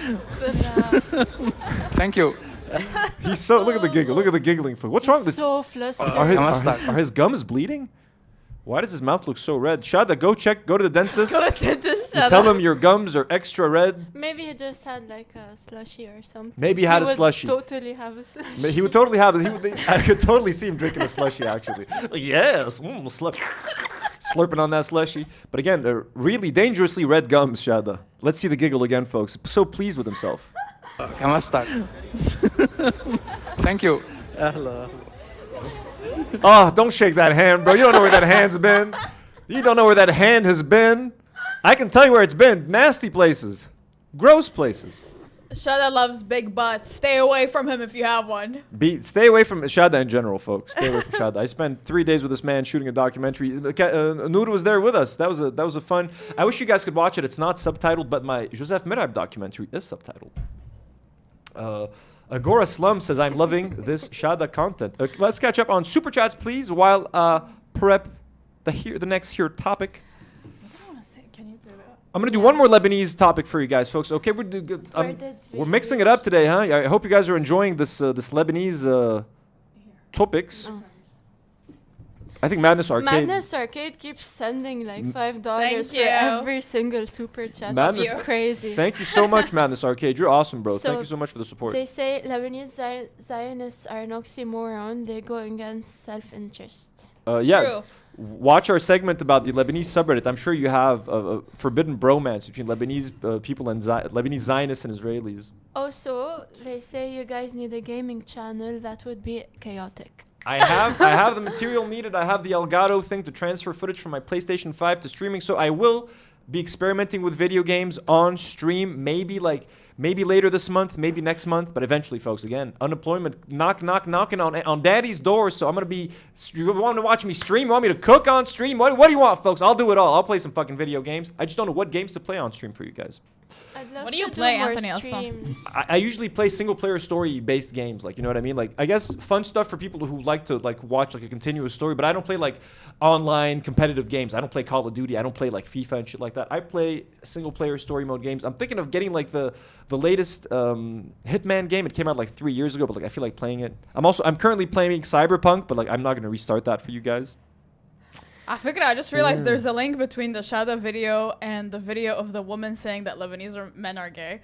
Chada's the reason Lebanese women are single. It's just too many men like Chada. They're ruining for the rest of them. Yeah, and they're blaming gay people because of Chada now. Blaming gay people. He's making gay people look bad, essentially. This is a little random topic, folks. I just want to talk about, okay? Again, it's about Lebanon. Sorry for those of you who are not from Lebanon and who don't care, but there's a Lebanese chain of restaurants that is kind of popular in Lebanon. It's called Roadster Diner, okay? They've been around for, like, at this point, like 20 years or something, at least 15, something like that. A crazy amount of it. Maybe if you guys can check how long Roadster Diner's been. More than 15. Maybe like 20.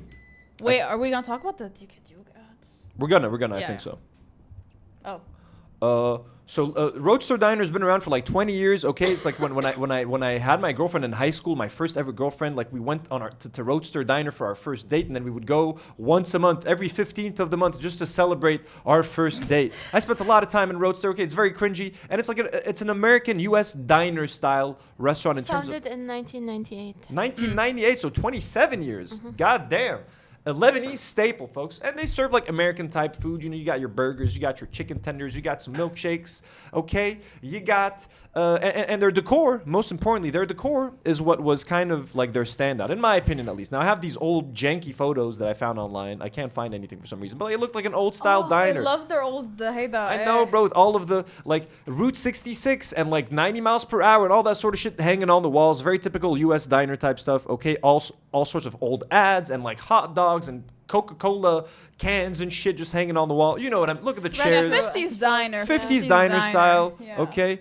Like, oopsie. Look at the chairs. I love these blue chairs. I love the chairs. So, like, sorry, the picture's a bit janky, but, like, this was the decor. Look at this guy playing baseball over here. No one in Lebanon gives a shit about baseball. Also, I love the colorful ceilings. Yes, like look at this photo up here, like the over the bar, super nice ceiling. Now this is the main. This was like not the first Roadster Diner, but this was like their biggest branch on the Jalidib Highway, and they've been redecorating all the restaurants for the past like 5 years, I want to say, and they've been going with this like lame. Let me try to get you guys a picture. Industrial, like the millennial burger joints. Millennial burger joints, folks. It looks like any other type of place. It's lost all sorts of personality and style. Like let me show you what it looks like now. Okay, so you guys saw those nice photos we saw just now, okay, with the colorful. Look at this.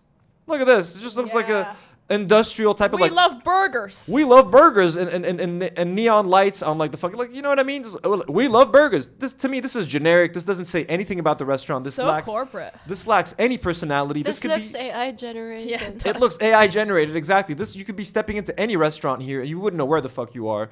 And I think that Roadster has lost a lot of their identity. You know what I mean? As someone said, no, they gastropubbed it. Exactly. Yep. New York Anthony, NY Anthony. They did gastropub it. You know what I mean? All of that. It was oozing style. But there was a little bit of hope. They were changing all of these franchises and all these branches. But the main, largest branch, the one that we just showed you, was untouched. They kept it untouched. And I was like, you know what? They're going to keep that one as like a staple. That was like that's the OG. Well, not the OG, but like, you know, that's the most popular Roadster branch. They're not going to redecorate this one. They're not going to change this one. This one is going to stand tall while the rest look like a fucking gastropub. Well, folks, unfortunately, they have closed down this final big location. Yeah, they did. And it has a huge sign on it, and they're saying they are redecorating, folks. So next month, I think maybe starting this month or next month, and we could try to go do like a visit if you guys want. Hey, we should. We should do like a reveal or something where they're going to unveil their new gastropub version of Roadster Diner. And it's gotten so expensive. It's gotten a bit more expensive unless you get some of those combo meals, but it's going to look like this, folks. And honestly, I mourn the old Roadster. And I know, I'm an old man. We mourn. I know, I'm 34. Okay, I'm turning 35. at the end of the summer. Okay, this could just be an old sentimental old man. Okay, who I want Roadster Diner to look the same as it did when I was a 17-year-old in high school. Like I get what it sounds like. You know, old man yells at cloud. But like if they were changing it for the better, like they've completely abandoned their diner identity. You know what I mean? Like now it looks like there's another chain of restaurants in Lebanon called Crepeway. I think a restaurant that I enjoy. I like their food. We've talked about them before because of like an ad that they had done. Yeah. They're delicious. They also used to have a very, very nice like decor back in the day. I mean, it used to be a little bit more generic than it was more generic than Roadsters, but now they also look like a gastropub style, just industrial type of dry look. Also, they majorly fucked their menu. Like all of them are just following trends and doing a Dubai chocolate burger and putting Cheetos and Doritos in their burgers. Like, Takis. Stop putting Takis and shit. Stop it. Stop putting Cheetos and things. And please, we're thinking of doing a whole episode where we try out whatever Dubai chocolate dessert we can get our hands on. Would you guys be down? We need to do it. We want to do an episode where we try every single Dubai. It's going to cost us hundreds of dollars to make that episode. But folks, I think it is worth it. We will get every Dubai chocolate dessert that is available online. I am sick of Dubai chocolate, folks. I am fucking sick of that shit. If I see that pistachio green again. But anyways, we're going to be doing that episode. the best one I've tried was the one that I've made. Nour made a delicious Dubai chocolate, handmade, homemade. The bit that was delicious. I remember that fondly. But everything else, folks, I can't stand that anymore. But we're very sad to report that the final roads. Do you ladies have anything to say about roads? Any final thoughts? Yeah, I do. The one on Hamra, which is the one where I used to go to, it closed down years ago, but I miss it so much. And I still mourn it, and I still miss it. Roadster, if you're watching this, please reopen the one on Hamra because no one has filled the spot once you left it. Please. And if anyone from Roadster is watching this, one message. Sponsor us, Awanshi. I have a message for Roadster. Like, please keep one restaurant looking like the classic diner look. Mish Ghalat, like, is the one in Zoo? Do you know if that one's still? Can you try to look it up by any chance? Like, see like live location or something. There was one that's not far from my house. If that one has not been redecorated or redone, keep one. Can we have one just to preserve what Roadster used to be as like a museum of sorts? It could be charge people for going in and walking in. It'll just turn it into a museum, literally. You know what I mean? They'll just walk around and see the old chairs and stuff. But just this. Like also like there's another kind of restaurant called like Anthony's and Mr. Brown and it's still heck. So it's still like this. Okay, so we still Wait, have. I went to it during Al-Harab. The one near my house still looks like a diner. Roadster, I forbid you to change that one. I forbid you to change that Roadster. Please keep it. We need an old design, okay? I'll even turn it into a museum. We'll pay money to go. But like also like Mr. Brown, Divi. There's so many restaurants in Lebanon that have the same. They all look the same. Just change the logo at the entrance. You wouldn't know where you're walking into. The interior is still. We still have a diner. Okay, so we the one near my house still looks like a diner. Haley D, folks, gifting 5 Do Not Worry memberships in the live chat right now. And folks, there's going to be an exclusive live stream for members and patrons next week. So thank you so much, Haley D, our queen. We love you so much. W's in the chat for Haley D. She's back with a vengeance, folks. So yeah, Roadster, please save one, salvage one location at least. Let's keep one legitimate location. Let's not change it. And wait, there are Israeli flags in the chat, folks. Where? Do Not Worry podcast. Ethan Klein owns you. I just removed it. You bunch of terrorists. At least become a member or send a super chat, bro. Foot Fungi arrived. We're going to talk about the Foot Fungi soon, buddy. Hope you stick around. We removed you, but hope you stick around because I'm going to be talking about your buddy Ethan Klein and your dumbass H3H3 Reddit fans. Little boy. Hoo-wee. Anyways, folks. Back to Roadster Diner. Did anyone have anything else to say about Roadster? Oh, Little Nata wants to come in. Oh, 1 second, folks. Little Nata's. Little Nata. Apparently, the one in City Center hasn't been redecorated. Yay! Hi, Nata. Hey, tiger. Hi, baby.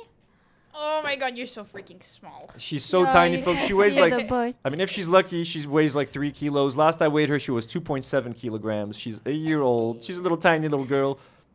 She does little silent meows, folks. She opens her mouth and no sound comes out. Ask her a question. No, she won't. Oh, she did squeak out a little bit of voice. Say something. Missy Beavers is asking, does Do Not Worry have any gay stuff planned for Pride Month? Where? Who? Does have any gay stuff? I can strip for you guys. What do you guys want? What's considered gay stuff? Missy Beavers. Thank you for the $10 donation, Missy Beavers. That's super generous of you. By the way, thank you so much. And thank you for Comment celebrating. suggestions for gay stuff. I'm willing to do. What kind of gay stuff do you guys want to see, folks? We're all ears. We are all. Oh, little Natuti coming to say hi to. Stop showing off your butty. To everybody. Look, you're so tiny. Did you read this? You're so tiny, tiny, tiny. You're so tiny. You're so tiny. Little I baby don't think Nata. we did.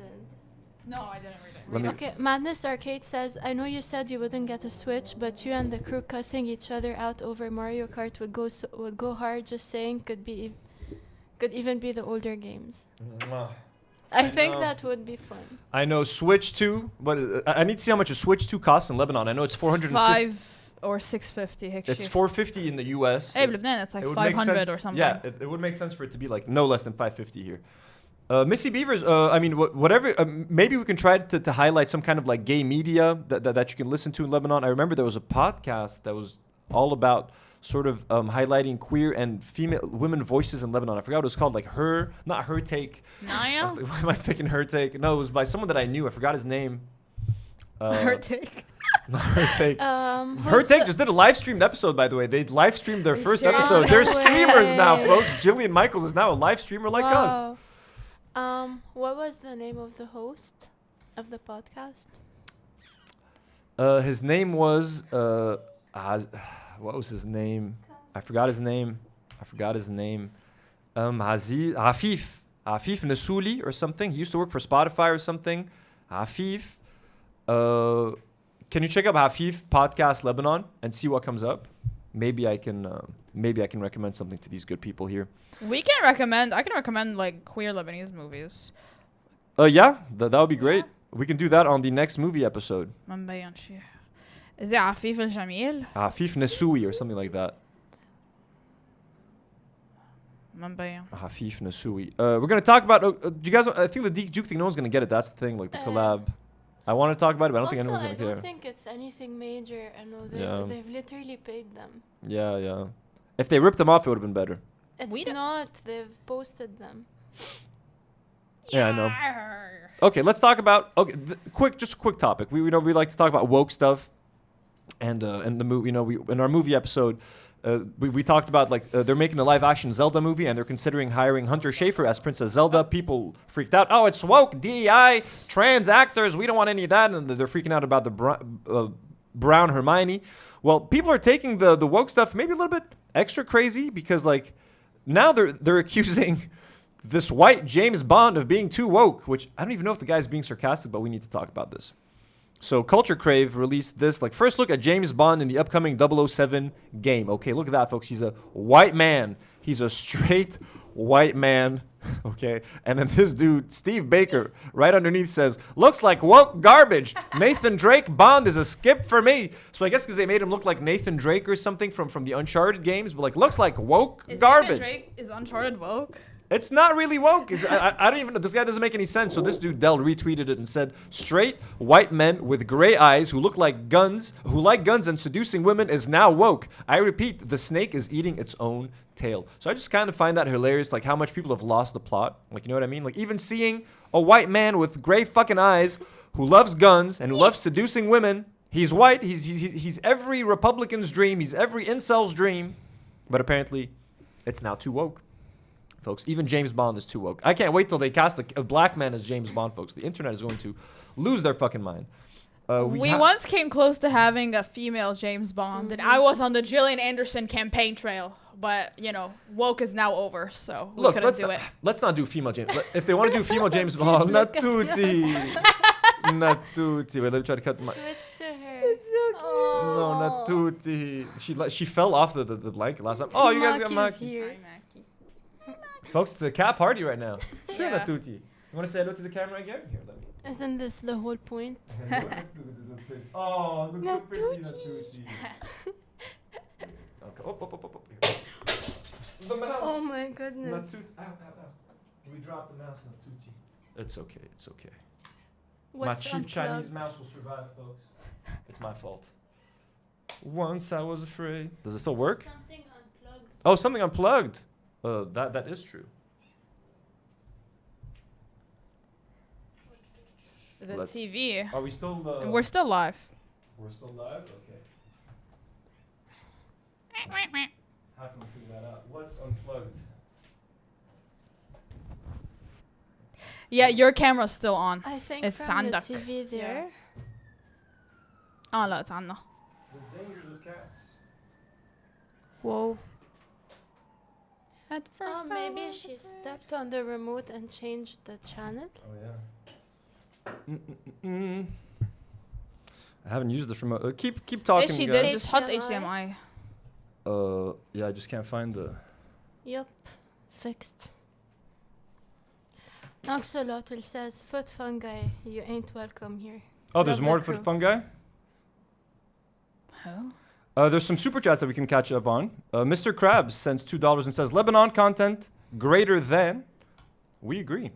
Froggy France says, at pay to watch, do not worry, do drag makeup. I'd We like to can do that. totally do that. Do you know how to do makeup? I know how to do Okay, that. that's like, great. I actually know how to do You guys it. are Arabs. Frogan always puts like drag makeup on Raph. It always looks funny. She's turned him into like the Pope. She's turned him into like 17 different pop stars. Yeah. So maybe we could do something like that.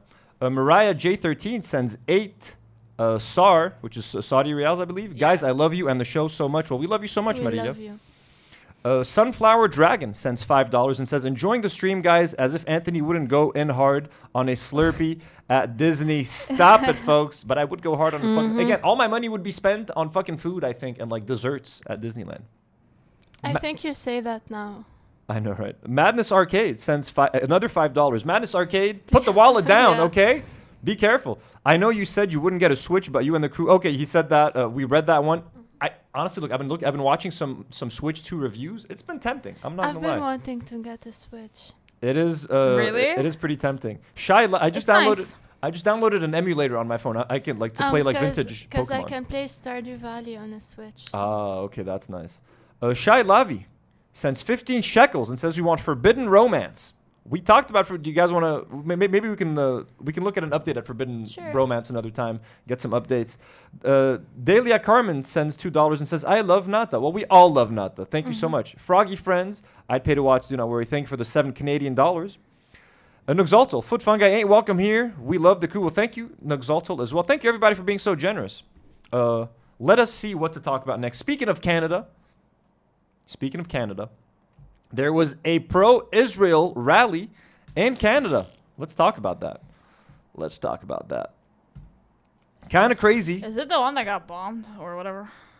What? Thousands of people marched through You the know, city the guy. today in the United The guy with Jewish The guy got arrested. The guy with the Molotov cocktails and stuff? No, that was in America. Yeah, true. That was in America. But yeah, no, that was pretty fucking crazy, wasn't it? Wasn't it crazy? So here, folks, let's watch the pro-Israel march in Toronto. I don't know if anyone is going to say anything crazy, but the fact that a pro-Israel march is taking place is crazy enough. No one even needs to Thousands of people say marched through the city anything today crazy. in the United Jewish Appeals Walk with Israel. Good evening. The event serves as a show of solidarity and a fundraiser for those impacted by the Hamas-led attack on October 7th, 2023. A large police presence lined the route separating participants from protesters. CTV Sean Thom reports. A sea of support. A crowd So many people. That's a lot of people. That's what's fucking freaky, right? Oh my God. Anytime you see these pro-Israel rallies, they're usually pretty pathetic in terms of attendance. I'm not gonna lie, like they always look kind of sad. And the anti-protesters, like the pro-Palestine protesters, always outnumber the pro-Israeli ones. Toronto fucking came out in full force. My Canadian viewers, please explain. I know we have a lot of our Canadians watching us. Please. When was this? There's like 5 or 6 days ago. Please let us know what is happening. People taking part in the United Jewish Appeal Walk with Israel. I think the strength of the Jewish community in Canada, in the United States, and around the world is something to be very proud of. Well, I love the Jewish people, although I love all people, and I do care about what is going on the But again, other. this has nothing to do with like they're making it seem like it's about Jewish people. We got nothing but love for the Jewish community, Jewish people, all religions.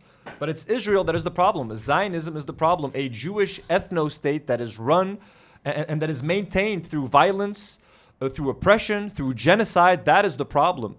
If this was like a Jewish pride parade, who would care? Go have fun. Be proud of being Jewish. You know what I mean? But it's the Israeli flag that is the problem in this case.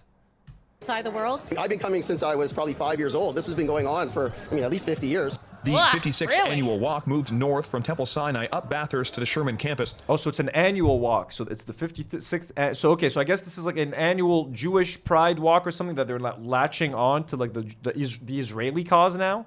With some participants saying this year carries a heavier weight. I think Jews in Toronto and actually around the world, obviously in Israel as well, have been feeling increasingly isolated. Including participants like Omri Kahavi, America only a sends us survivor. $4 billion every year. We're feeling so alone. I'm so scared. We're so alone. Everyone wants to kill us all the time. I'm scared as a Jew in Canada. SR says our Palestine rallies in Canada are so huge and underreported on mainstream TV news. I'm sure they are underreported. I want to hear what this lady says again. Sorry, guys. In Toronto and actually around the world, obviously in Israel as well, have been feeling increasingly isolated. Including participants like Omri Kahavi, a survivor of the October 7th attack, who says this show of support is energizing. It's like a big Jewish charger. You know, it's giving me a lot of power. Nova Music Festival. Kahavi was a producer of the. I was raving next to the what they call it, the Gaza Gaza City. It was lovely music that was playing. But speaking of Jewish raves, let's keep this video going. Let's merge some topics together. You know, Israelis have like arguably the shittiest taste in music. Yeah.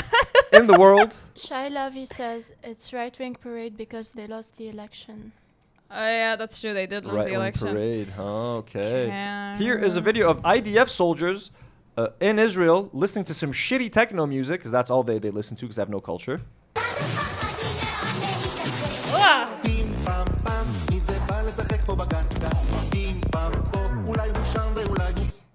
Why is it always something very sick and child? There's always child fucking. Because they have negative IQs. Bro, this is the worst music. Like, let's listen to It's this very garbage again. sick.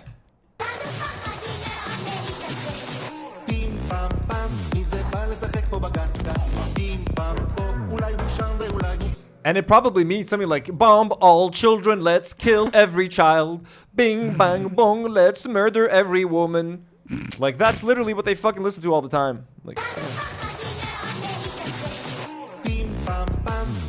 and like they think they're being goofy and funny, like, oh, we're so goofy and funny. This is gonna go on our TikTok and like fuck you, bro. Fuck you. Fuck you, psychos. Yid the Rich said Canada's been investigating Canadians who serve in the IOF for war crimes, so this might be a response to that. Really? Wow, rare Canadian W. Let's fucking go, bro. Let's fucking go. And let's hope actually something happens. Here are some Israelis.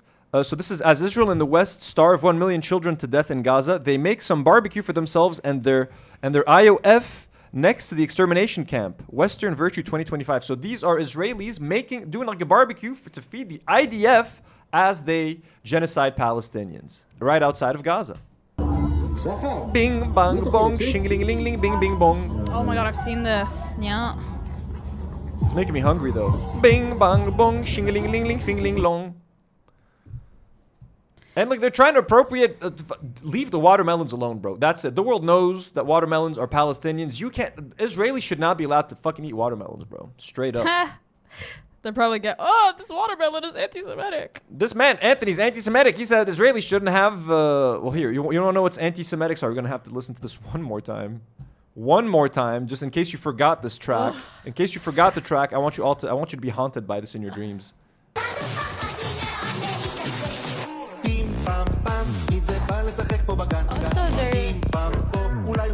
I can't say what I want to say on the live They're stream. not in sync. They're very offbeat. They're annoying as hell. Bing bang bong. They have awful music taste.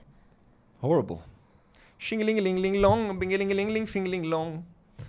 I mean, it's not a bad tune. Let me remix it. What? I could do something with that. Bing bang bong, fing-a-ling-a-ling-ling, bing-ling hong. Anyways, we got other videos and stuff, articles of Israelis doing stuff. Oh, let's continue the YouTube video. Let's continue the video of the rally in Canada. Canada, I've rarely say this. You've disappointed me today, Canada. Of a music festival and was standing on stage when the attack started. But now this is my mission. This is to my share mission. our story, to go all over the world, to bring the evidence. Not here, motherfucker. You ain't coming here. You ain't coming to Lebanon, bro. You ain't allowed, bro. I mean, maybe if you guys take us over and you guys invade the country, you might come in here. You know what I mean? That's the only way you're gonna come in here, bro. Best, not if you have our way. You ain't coming here, boy. The real object from the festival territory. And part of that story is a reminder of what's at stake. There are currently 58 hostages remaining. Fucking hell. It's the hostages. Who gives a single fuck? Whose fucking fault is that, bro? The hostages. Who's refused every hostage deal? Who's refused to bring back the hostages, bro, to keep the war going? Because if they don't keep the war going, he's gonna go to fucking jail. Your boy Netanyahu, bruh. From Nova and not from Nova, and they're still being held today. A heavy police presence could be felt along the route with officers from multiple forces attending. And as police kept two sides divided, there was a presence of pro-Palestinian protesters, some from the Jewish faith. These little children are starved to death. This is not a self-defense. This is offensive from day one. Calling for an end. Our brothers, folks, we love these Jewish people that are like the Hasidic Jews. Is that what you call them? Orthodox Jews. Forgive me. Orthodox. Calling for an end to violence in Gaza and for Canada to impose a total sanction on Israel and impose an arms embargo immediately. And this energy out on the streets is something that we have to do to voice out to this government. According to Toronto police, at least one person was arrested along the route for cause disturbance. But as much as today was about a community expressing solidarity, there was also a focus and desire for hostages to come home and conflict to end. Conflict, of course, we must end the conflict. Conflict. We must end the conflict, the equal conflict that is equal on both sides, folks. Equal conflict. Just a little conflict. Bing, bang, bong, shing-a-ling-a-ling-ling. Fucking hell. No, it's like, oh my god. There are 57 hostages. There are children dying of starvation every day. There's 200,000 dead Palestinians, folks. Who gives a fuck? Can you guys check the super chat as I set up Simcon. the next? We're almost done, folks. We're almost done, and we're gonna get to your beloved. It's 10:30. Wow, time flies. Time flies when we're having a good time. When you're having fun. Wait, let's see the... Liam Cunningham. Marmar sent £2 and said, techno's the worst music, fact. And I agree. Fact. And whoever has Yeah, I techno hate in their fact. Tinder bio, I'm not swiping right. I fucking hate. I hate techno. Man with long last name, Anthony's asking, but they stink the whole place in Hitler voice. Oh, I should say that. Yeah. Let me read that one. But they stink the whole place in Hitler voice. But they stink the whole. But they stink of the whole place. They stink of the whole place. It smells so bad. You know what I'm saying? When the dogs are shit in the house and we don't pick it up and the kids eat the poop, it smells like shit. Ethan. Then Eli, they had a sample sale. H3H3. Come get the samples. $5 foot long. Mud, So thank you. good. Techno music is the worst. It's fucking horrible. Mud, we love you. Shy Lavi, thank you for the explanation. Mud. Mud sends £5 and says, what about a stream with some kind of competitive element, teams or each crew member? What can we do? I can run like a quiz or something. You laugh, you Oh, lose I'm type double stuff. jointed. Does that work? We could. Oh, damn. Ouch. We could do like a you laugh, you lose type thing. It's my party trick. I'm good at trivia depending on what though. Like movie trivia, shit like that. I'm good. Pop culture, I'm good. Oh, same. I'm great at trivia. We should go to trivia night, guys. We could do a trivia thing. We could do you laugh, you lose. Like maybe each of us has to get like videos to make the other laugh. We could look at some things. There could be some like online games that we can play, some social games that we can play. You know what I'm saying? Thom Yorke, folks. Thom Yorke, the lead singer of Radiohead, one of the greatest bands of all time. Now, obviously, Not anymore. we fucking hate him now. Who can? Not to me. Who dares say that we like Radiohead anymore? I'm a creep. I'm a weirdo. There was a very funny video of what is the comedian who passed away? He was black. He was fat. So many. He was talking about how white people freak out at creep when he gets to the. It was so funny.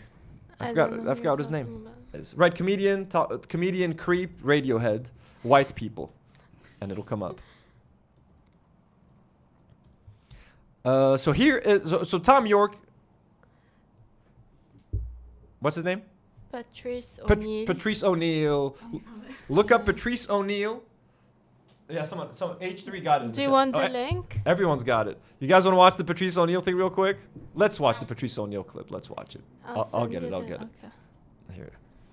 Let's watch Patrice O'Neill talking about. Are we too young for this? Radiohead. You guys know Creep? No, you guys know No, Creep. I mean for the comedian.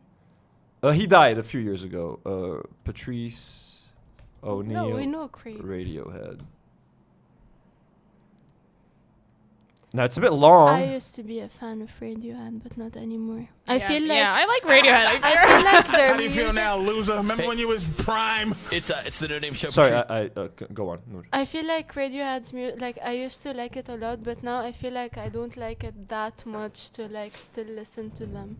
So I just feel it's not worth it. It's pretty depressing, but like at this point, they're not in my rotation currently anymore. But they used to be when I was younger, when I was in college. Radiohead was a staple in my music streaming days.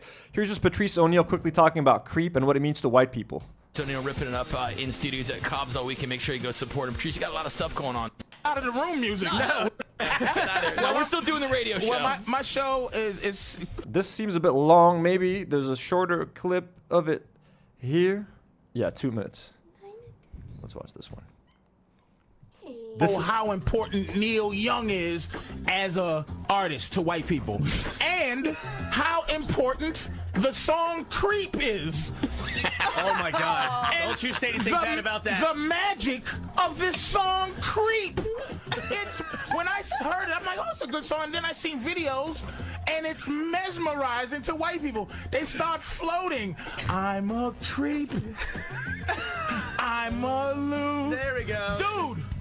It just comes on when you talk about. I'm telling you, 7 people just. It does explain all the mass shootings perpetrated by white people in America. Like, you know what I mean? If they do feel like creeps and losers, it's, I'm a weirdo.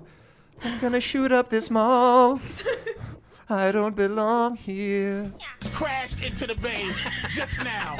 They pulled over to cry or jump in the water. It's like the sensitive side of white man. But it's something about this. Oh, we're gonna get copyrighted with this. I feel like Americans having this creep thing is just like they took it to a different level. It digs deep to this loserdom that all white people have. It's deep to this loserdom that white people have. White people have this innate thing where they want to feel bad. Yeah, this is so true. That's why they voted for Barack. It's just like, I'm a creep. I didn't own slaves, but I'm a weirdo. This is so good, bro. We're gonna keep watching it, folks. R.I.P. Patrice O'Neal. W's in the chat for Patrice O'Neal. Hands up in the air for our brother, our long lost brother. And I'm gonna tell you the part too that I learned is very important to white folks. It's this. I'm telling you, I've been And studying. he's so fucking right too. Like that's what's sad. Everything he's saying, and the part he's gonna pinpoint, because I lose my shit when that part comes up. Like. Man, he's so right. It's not. This is. Oh, this feels good. Anthony, honorary white guy. I wish I was special. Right here, look. You're so fucking. We gotta pause it for the copyright, folks. So effing special. That's whatever that little part is. That digs into white people's soul. He's so fucking right, bro. That little part, just that little. That's it, bro. I don't know what that does to us. Even brown people like myself, folks. Fuck, I'll call myself white. In this case, I am a white man, okay? I will consider myself a white man in this situation because Patrice is right. That part. Long Yorke. It does something to you. Look at him, he's crying. He's standing up straight. No name, I'm telling you, this my show is not about trashing white. So anyways, that is what Radiohead means to all us whites, folks, okay? I mean, I'm an honorary white, I guess, for today. Someone told me I'm an honorary white in the chat. I'll take it. So here is the statement put out by Radiohead has played in Israel. They've been criticized for playing in Israel. They've been criticized for like not canceling shows in Israel over the years, etc. And he's been very silent. And like as other bands like Imagine Dragons recently came on stage with like a Palestinian flag. You have all these singers. You got Eddie Vedder from fucking Pearl Jam. I fucking love Pearl Jam. Was like I love Pearl was like Jam. Stop the wars, countries. You need to get the fuck out if you don't believe. He didn't name Israel by name, but he was fucking talking about Israel. He's like, get the fuck out of there. Stop killing babies. We should stop sending tax dollars to kill women and children. You know, all these bands are fucking coming out and saying that they stand with Palestine. You got Kneecap. So Thom Yorke felt personally attacked, the lead singer and probably one of the lead writers of Radiohead. That is what he had to say. It's like 5. We're gonna read the whole thing. It's 8 parts. Please be patient. Oh no. As we listen. What's his voice? Should I do an accent? Fuck it. Some guy shouting at me from the dark last year when I was picking up a guitar to sing the final song alone in front of 9,000 people. Where's he from? Where's Thom? What's this accent? Where's Thom Yorke from? Is he not American? No, they're like some kind of European. Wait, like they're from British? From the UK. What is he? British, yeah. He's British? Okay. Let's do this again with a UK British accent, folks. Some guy shouting at me from the dark last year when I was picking up a guitar to sing the final song alone in front of 9,000 people in Melbourne didn't really seem like the best moment to discuss the unfolding humanitarian catastrophe in Gaza. Afterwards, I remained in shock that my supposed silence was somehow being taken as complicity, and I struggled to find an adequate way to respond to this and to carry on with the rest of the shows on the tour. The accent is going to change as I read it, as I find my voice, folks. That silence, my attempt to show respect for all those who are suffering, very important, folks, all those who are suffering, remember, two sides. That silence, my attempt to show respect for all those who are suffering and those who have died, and not to trivialize it in a few words, has allowed other opportunistic groups to use intimidation and defamation to fill in the blanks, and I regret giving them this chance. This has had a heavy toll on my mental health. Poor Thom Yorke, folks, heavy toll on his mental health. Number 2, I would hope that for anyone who has ever listened to a note of the music of my band, or any of the music I have created over the years, or looked at the artwork or read any of the lyrics, it would be self-evident that I could not possibly support any form of extremism or dehumanization of others.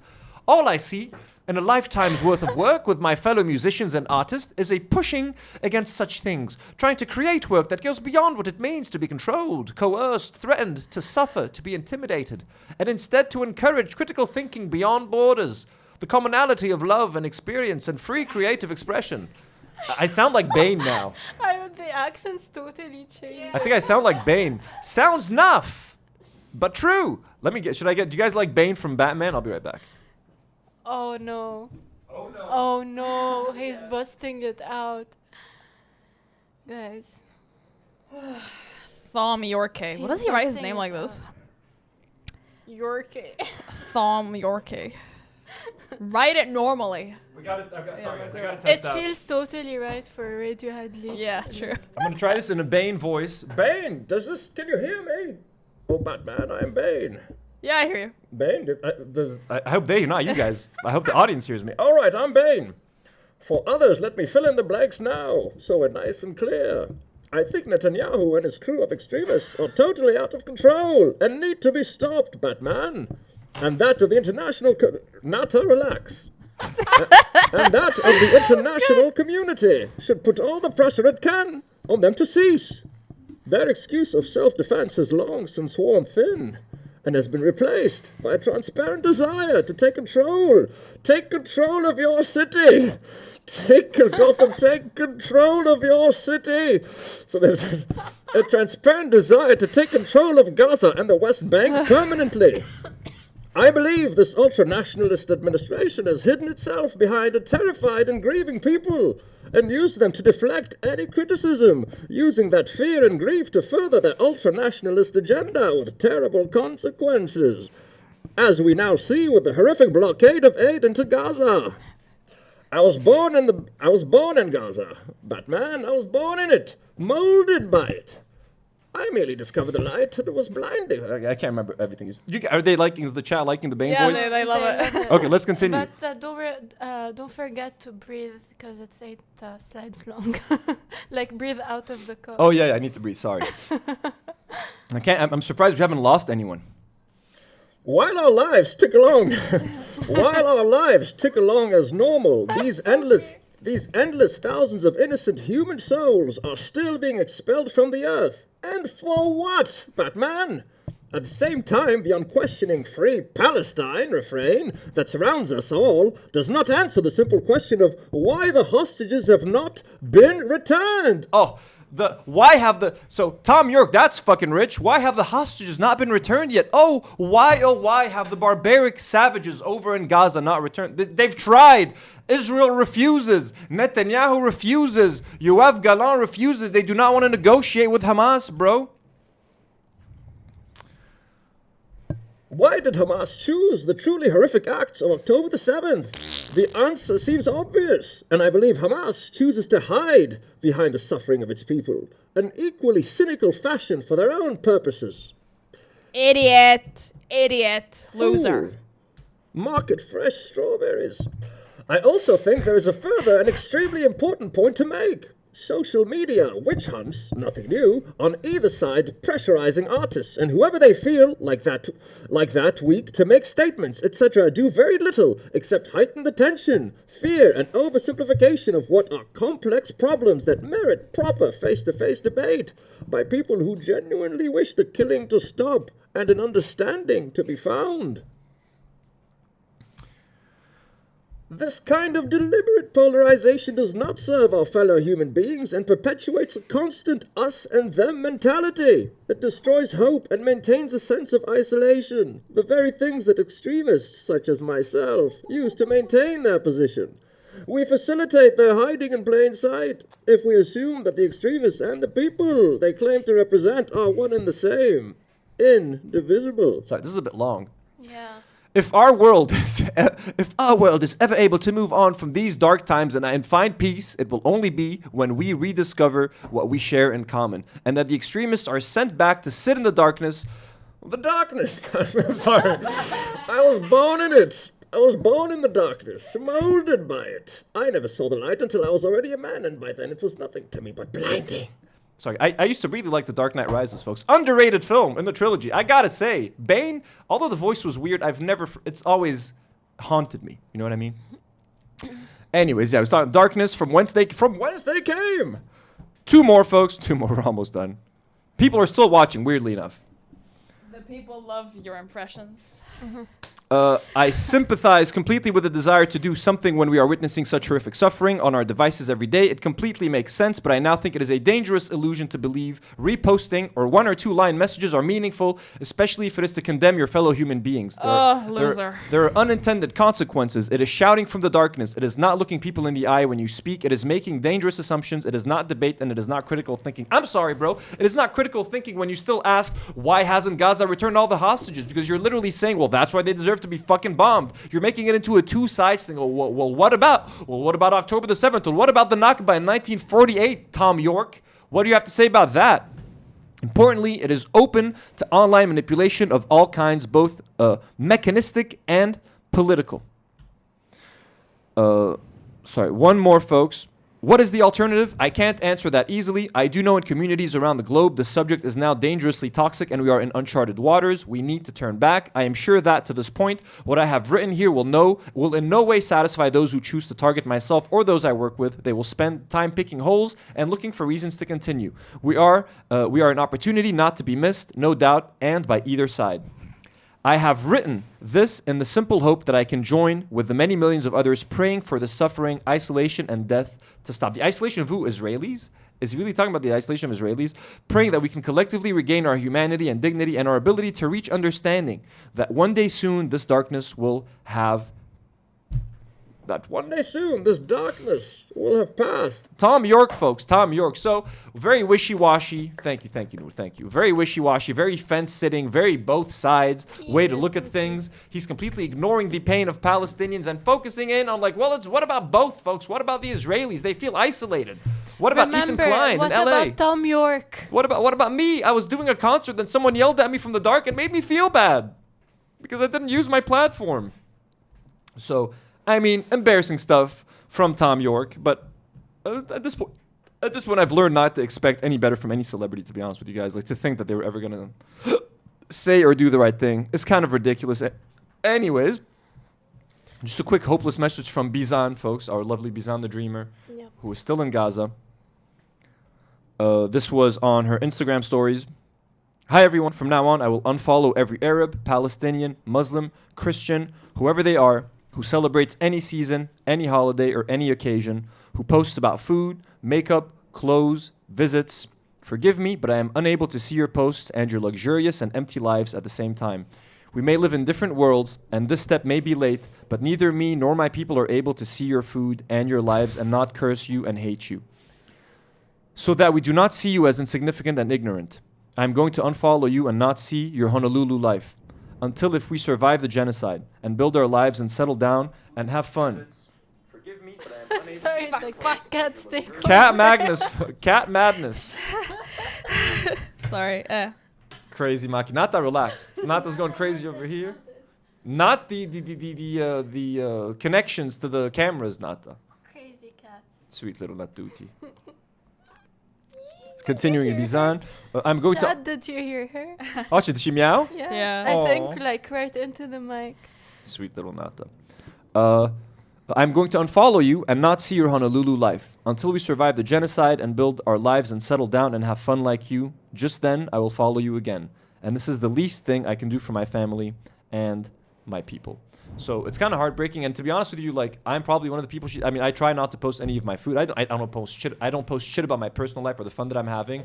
But I mean, even the fact that we're out here living good lives, we're comfortable, we're not worried about losing our home or our life. I mean, us here in Lebanon, you got people in the south that are worried about that every day, in Dahye, etc. It's like me right now. Even while living in Lebanon, I feel so privileged compared to Bizan and compared to other people in Palestine are going through. We are like we're living freely. We're alive. We're still like it looks bad here. It's all we complain about getting bombed, and we should. And what Israel is doing is their violations of human rights. Everything they're doing is fucked up. But like we are still so lucky and so fucking privileged compared to our brothers and sisters in Palestine. And please remember, there is a link pinned on top of this live chat where you guys can donate for multiple Palestinian families. Your money is going to go directly into supporting them. So please, if you can spare anything, please do. We're almost done, folks. We've talked about a lot of stuff today. If we've been streaming for 2 hours.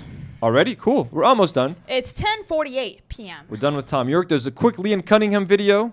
Let's just watch it because we saw what Thom Yorke, a shitty celebrity, is doing when it comes to Palestine and the shitty statements he's making. Well, let's look at someone who's a fucking badass, like Liam Cunningham, who played Sir Davos. Sir Davos. Oh my God, the cameras.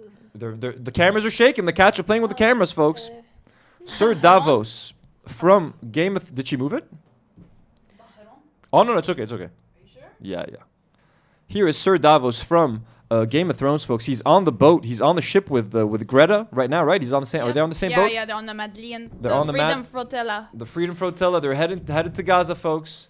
This is what celebrity is. This is what using your influence and your platform for doing good. This is what the world needs more of. He's Irish, if I'm not mistaken. He's a fucking badass. Yeah. He's wearing a kneecap hat. Fucking loved Sir Davos in Game of Thrones. Fucking love him in real life. The Onion Knight. Okay. Hi, I'm Liam. Yasmin, Tiago.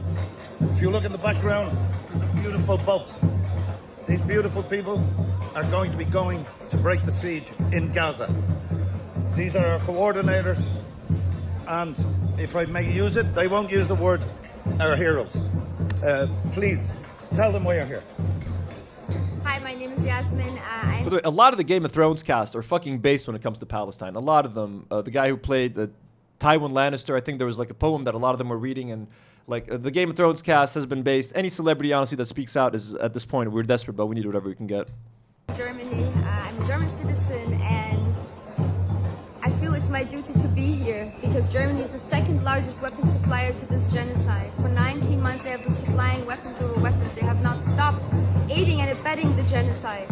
And I'm here on the Madeleine to sail to Gaza to deliver the much-needed aid because for 3 months we have been seeing nothing but destruction. I mean, 19 months of destruction, but 3 months we have been seeing starvation. And the world is supporting that. Instead of stopping the genocide, instead of upholding humanity and international law, they're stepping on it with their feet. And that is why we are here. And we hope we can get to Gaza. Someone saying he was on Abby Martin's channel. Liam Cunningham was on Abby Martin's channel. That would be fucking badass. Can you guys look if he did an interview with Abby Martin? That would be badass. And people are saying Charles Dance. Yes, I think Charles Dance, who plays Tywin Lannister, spoke. Fuck. We always miss it. Oh my goodness. She's chasing him off the table. Little Nata's crazy right now. Nata, be nice to your brother, Nata. Don't attack him. And to deliver hope and to tell the Palestinians that they are not forgotten, that we are in solidarity with them, in action. It's very important that you share this action, not because of us, But we are doing this in solidarity with the Palestinian people. We are doing this to break the siege, to create a people's humanitarian corridor. So our boat is very small. We're carrying food, aid, medicine. We are carrying crutches. We are carrying prosthetics for amputated children. We are carrying water filters. It's a drop in the ocean for the necessities of the Palestinian Advisory, you're thinking Liam Hemsworth. They're asking, isn't Liam Cunningham an Australian? His brother is Thor. That's Liam Hemsworth. And you're thinking of Liam Cunningham is Irish, which makes a lot of sense. Yeah. The Irish are the dopest. Living 8 decades of genocide and ethnic cleansing, but it's a notion that will get bigger with every action. With you going to demonstrations, with you doing boycotts, with you disrupting arm factories, with you breaking the media blockade, producing content to break the boycott of social media as well. We're all together in the same struggle. Thank you so much. The international community is breaking international law. That's why we're here. We're doing the job that they're supposed to do. Fuck yeah. Please follow us. They're not supposed to be doing this, though. Regular civilians are not supposed to be putting their lives at risk and risk getting bombed by Israeli drones. But this fucking man here appreciates these heroes. We fucking love you, sir. Watch our progress and make sure no harm comes to these beautiful people's heads. Look, it's beautiful. It's beautiful. Liam Cunningham, if you ever come to Lebanon, ahla wa sahla, we'll show you around. We'll take you out to dinner. We'll go to Roadster Diner, the one that still looks like a diner. We'll have a good time together. We love you. Fucking hero, bro. Legend. The Freedom Flotilla is like almost there. It's like pretty close. Really? It's like on the Egyptian coast. They're past Egypt now. They're on day 7 or 8. Also, the Israelis keep sending them threats that they're going to bomb the... Bro, if they bomb them, if any harm befalls anyone on that fucking ship, bro, they will become martyrs forever. No one will ever, like... Israel, I don't think... They're dumb. Israelis are fucking psychos. They're dumb. They're not dumb enough, I think, to kill Greta. What's her last name? Greta Thunberg. They're not crazy enough to kill fucking Greta Thunberg and Liam Cunningham and like, you know what I mean? I hope not. Well, you never know. Like, I hope, I know that's the reason they're on it. So it's like, oh my God, not Bad Empanada. Is Bad Empanada live right now? Is our boy live? Bad Empanada does go live on Saturdays. That is true. Folks, before we get into the Ethan Klein interview with Idubbbz' coach, let's just watch this quick clip of the mayoral debate for NYC, and just see some of the crazy shit that they're asking them about Israel and shit, folks. It's fucking nuts. And look how much these people are sucking Israel's dick. They're groveling at Israel, bro, licking their ass. This is embarrassing shit. Check this out. Mr. Cuomo? Given the hostility and the anti-Semitism that has been... So they're asking him... this fuck. So they're asking them, like, where would your first visit be as mayor of New York? Mr. Cuomo? Given the hostility and the anti-Semitism that has been shown in New York, I would go to Israel. Mr. Tilson, where would you go? Yeah, I'd make my 4th trip to Israel, followed by my 5th trip to Ukraine. Also Israel. I'll go on my 4th trip to Israel, and then followed by my 5th trip to Israel, and then for my 6th trip, I'll go to Israel. But this time, I'll take my family, and then for my 7th trip, I'll also go to Israel. Hell yeah! 2 of our greatest allies fighting on the front lines of the global war on terror. Mr. Mamdani. I would stay in New York City. My plans That's Zohran. I love you, Zohran. Mamdani. So he's the only hope for New York right now. Listen to what he says, and listen how they try to corner him, bro. It's fucking crazy. The lines of the global war on terror. Mr. Mamdani. I would stay in New York City. My plans are to address New Yorkers across the 5 boroughs and focus on that.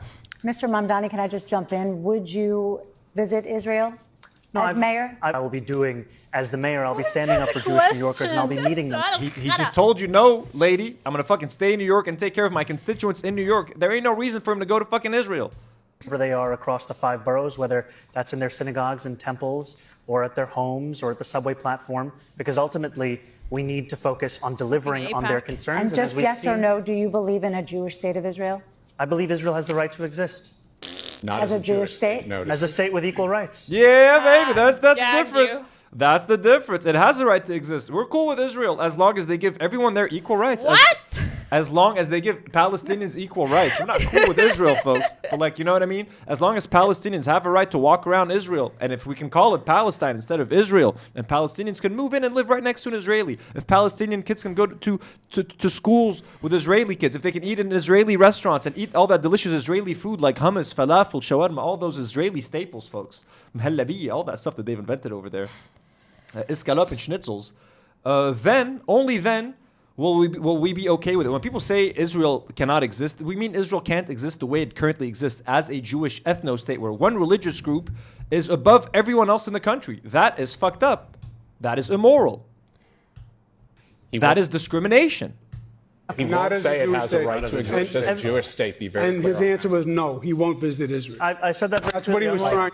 Why is Cuomo still fucking running for mayor, bro? Did he kill like all old people in New York because of how he handled COVID? Like, didn't every old person die that lived in an old folks home because of Andrew Cuomo or whatever the fuck? And he got caught for like all sorts of fucking corruption and shit. Like, why is he still fucking running for mayor? Hello. His answer was no, he won't visit Israel. I said that. That's what he was unlike trying you- to say. No. Unlike you, I answer said questions no. very Okay. directly, All right, and I want to be you very answered- clear. I you answered- believe every state should be a state of equal rights. Okay, There you go. And look, guys, you can't expect Zohran, he's trying to run for mayor of New York, to say, I don't believe Israel should exist. Yeah, he can't say that. true. He has to say yes, but he gave the best answer he could. He's like, I believe it should exist, but with equal laws for everybody. And that is not how Israel currently exists. So what he's saying, he's advocating for a change in how Israel functions as a country. So I know we want him to say, no, Israel has no right to exist. Fuck Israel. I'm never going to fucking set foot in that country. He can't say that. He's trying to run for mayor. He's trying to win an election here. So we have to give him some leeway. You know what I mean? Shasad, what's his question? Is he running for mayor of Tel Aviv? What the fuck is his question? Like, we know New York is Zionism central, but like, have some class. Fucking AIPAC money I know. I mean, in your pockets. And the fact that New York has a giant Jewish community doesn't mean that you need to go to fucking Israel, bro. Also, you're a mayor. You're not like A governor, even. Yeah. Like, you're nothing. You're a mayor. You're not a senator or a governor. Exactly. Let's set up the final topic, folks. We're going to just... the episode is already 2 hours, so we're not going to take too much time, like 10, 15 minutes. We're just going to talk about what happened with H3 on H3 recently. Ethan Klein invited Idubbbz's old boxing coach, Michael Briggs, and his wife from Bonafide Boxing to basically spill a whole bunch of private shit about Idubbbz and Anissa, the dynamic of their relationship, how Idubbbz cried during boxing, which is completely normal, by the way. I have seen grown men cry after sparring. I've seen grown men cry after they've lost fights in tournaments. I've been boxing for 2 years. All of that is fucking insane. Ooh, Bad Empanada is live. That's right. Bad Empanada goes live on Saturdays. Haley D just gifted another 5 memberships. Thank you so much, Haley D. We love you. Again, don't forget, guys. Love you, Haley. Live stream for members, exclusive live stream later this week. Or next week, I'm sorry. And for patrons as well. So this was their video. Sorry, let me just open that up real quick. Exposed by the coach. Sorry, guys. You guys, I've had to watch this for research, folks. Ian and Anissa's boxing coach calls in live. Shocking. They're at 800,000 views. Very popular episode. This got a lot of traction. And essentially, it was Ian's coach and his wife who did videography for them. Who Idubbbz and Anissa paid, by the way. They paid Idubbbz's coach $100 an hour instead of $150 an hour to train them, and they paid his wife $100 an hour for video. Like those guys were paid good money to work with Idubbbz and Anissa, and then instead of respecting like it's not like a client-attorney privilege, but like, I mean, you're not supposed to. If my boxing coach, okay, after I pay him what I pay him every month for private lessons, gets on a fucking podcast and starts talking shit about me because I didn't pay him some kind of a bonus, that would be kind of fucked up, folks, and that's unethical. Now. The boxing coach's wife, I forgot what her name was, Kate or something? Kate talked about being like a child bride on the podcast. Like how when she was 12, she was forced into like a child marriage and she had to have kids. Horrible shit, like horrible stuff, okay? But I was like, I'm not going to let the fact that she had trauma as a kid, like excuse her being a shitty person as an adult. Like, okay, she had trauma as a kid. Does that mean she can get on a podcast and shit on people, clients of hers that did nothing to her to harm her, honestly, her and her husband, and talk shit about them for 3 hours and not expect to be called out just because of trauma? By that standard, folks, and H3 fans got very mad at me. Let me show you guys. They did. I was so surprised today, like to see the topic, and then I went in and did my research. So yeah, and it was so crazy, like the things they're saying, they're so deluded. But they fucking hate me. So I'm gonna open a couple of Reddit posts and a couple of tweets, and we're just gonna see what people had to say about your old friend Anthony.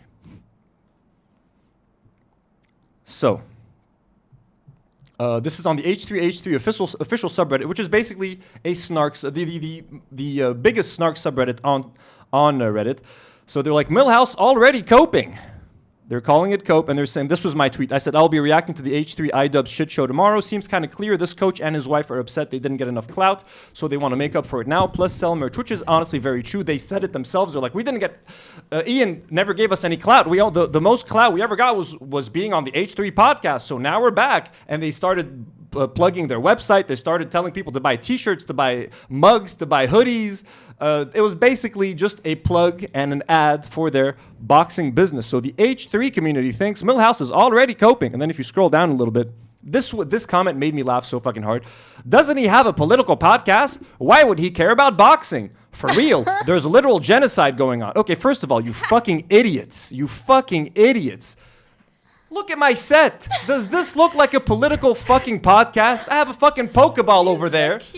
And look, I have boxing gloves. I've actually been training for 2 years. If there's anyone you want talking about fucking boxing, it's me, you fucking stupid fuckers. You dumbass fucking H3 idiots. Oh, look, I'm sitting in my political podcast set with a fucking Obelix fucking statue, PlayStation buttons, a Homer Simpson clock, and my Spider-Man with a boombox art, and my skateboards. Oh, we talk about politics every day. We don't fucking talk. The only reason we talk about politics is because there's a fucking genocide happening in a nearby country. Israel was bombing our country. Well, they bomb it every day, but we were at war with Israel for fucking months, just a few months ago. And we have to talk about this because no one else is fucking giving you guys the truth. American media is feeding you guys bullshit. Your favorite H3 podcast is making it seem like the genocide is okay and that there is no genocide happening. This is why we talk about politics because we have to. We talk about politics because we live here and our lives are transformed to shit by Israel. We don't want to be talking about this, bro. I want to talk about movies and TV show. I want to talk about fun shit. I want to talk about dumbass fucking influencers. I don't want to be talking about death and genocides, but we have to, okay? Because we live in the area and no one is giving you a real account of what is actually happening, okay? Our voices as Arabs are being silenced. And when Arabs do try to talk about what's happening in Palestine on social media, people like Ethan Klein get them deplatformed, okay? Like the Arabs, he's trying to get Hassan deplatformed. He's trying to get other Jews like Matt Lieb who talk shit about Israel. He's trying to get him fired from Good Mythical Morning. That's why we talk about this because we have to. I never signed up to talk about politics. I never signed up to talk about war. I never signed up to talk about genocides. But we have to, bro. Okay, that's why we do that. But the fact that they're like, doesn't he host a political podcast? Why does he care about boxing? You fucking stupid idiots. I've been talking about boxing for years. I've been boxing for 2 years. I'm a huge Creator Clash fan, okay? So, like, first of all, I am very qualified to talk about this. And, like, and again, the fact now they use, like, there's a genocide going on as, like, a meme. Like, for real, there's a genocide going on. Why is he talking about that? Blah, like, bro, fuck off. As if you give a fuck about the genocide. And if you just keep scrolling down on this post, they fucking hate me. Like, oh, never mind. He gets 10K views for H3 related stuff and is lucky to get 4K on his own, etc., etc. Money, good point. Why does he care about this drama? Why do these people act? Okay, so is it? So this person says, why do these people act as though you don't have the right to be petty? Anissa and her husband screwed them first. Why do they actually act? Why do they act that they should just sit up and take it? They did nothing to fucking harm Michael Briggs and his wife, bro. That's the funny part. They fucking supported them. I watch a lot of Creator Clash content. Anytime those events are going up, I watch every single Creator Clash related video. Michael Briggs was in so much of this fucking content, bro. Him and Quick Flores and all these other coaches. I actually discovered so many of these guys through this content. So for him to say that he got no publicity and no clout, that's complete fucking bullshit. In my humble opinion. Okay? And then they had this other post.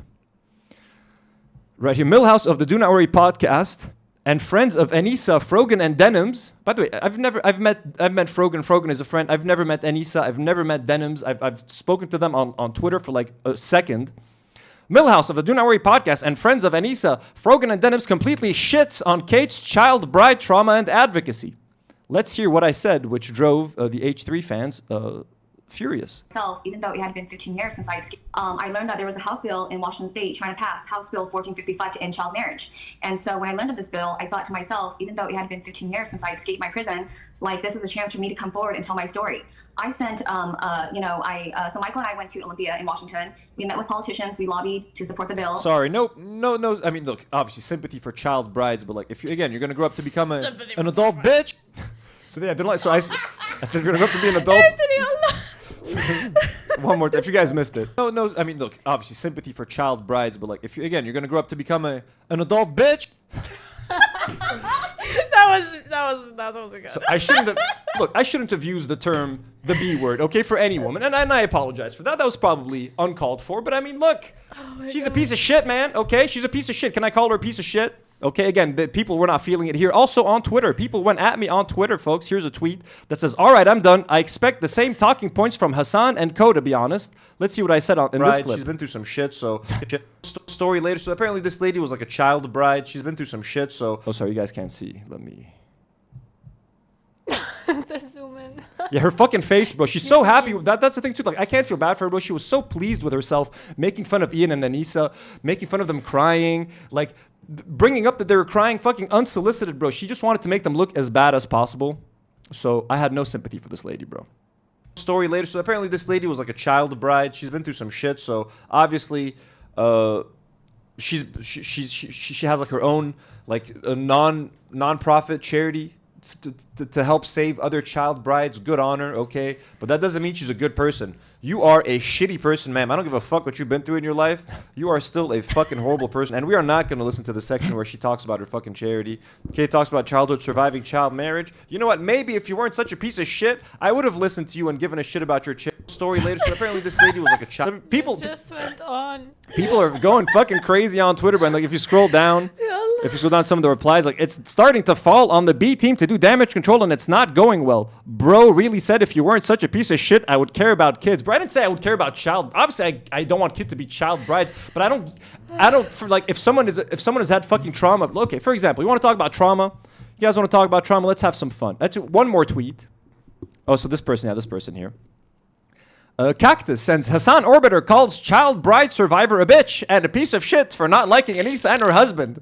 That's not why I called her a bitch. I called her a bitch because she's so happy and revealing private personal information to make someone look bad for nothing, bro. Just because Ethan Klein gave them $5,000 on a podcast, okay? She has no morals, no principles, okay? Yeah, also the whole thing was that they thought they had been revealing private personal shit, also, but they're just their trainers at the gym, and obviously Ian and Anissa wanted nothing to do with them and tried to like stay away from them as possible, and they're still trying to like involve themselves and dissect everything, trying to make it about them. You don't want to be friends with us, Ian and Anissa? You don't want to be friends with us? Well, we're going to reveal everything about you on the H3 pod. Like, she was literally complaining that she invited them over to Thanksgiving, and because they said yes, because she invited them over to Thanksgiving, that she had to go buy 2 extra chairs. Like, we had to go buy 2 extra chairs, because, like, who the fuck told you to invite people if you don't have chairs? And if you invite people and they say yes, then yeah, you're going to have to go buy fucking chairs. Why are you, like, fucking gloating about that or complaining? I had to go buy chairs. Well, don't invite people over to your fucking house if you don't want to buy extra chairs.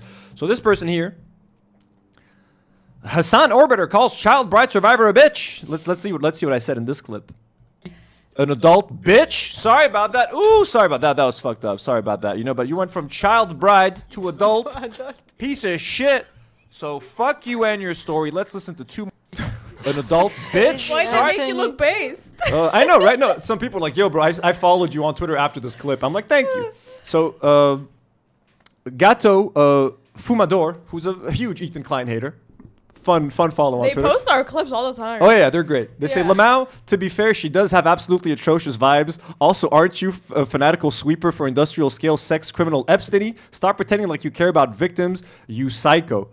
Oh, let's see what she said. Everyone was like, what was that? Because he kind of, it seemed, everybody could tell he got pretty rattled by that fight. Oh, yeah. Mm-hmm. Did you say, and I'm going to, did you say he cried? We had to have a meeting.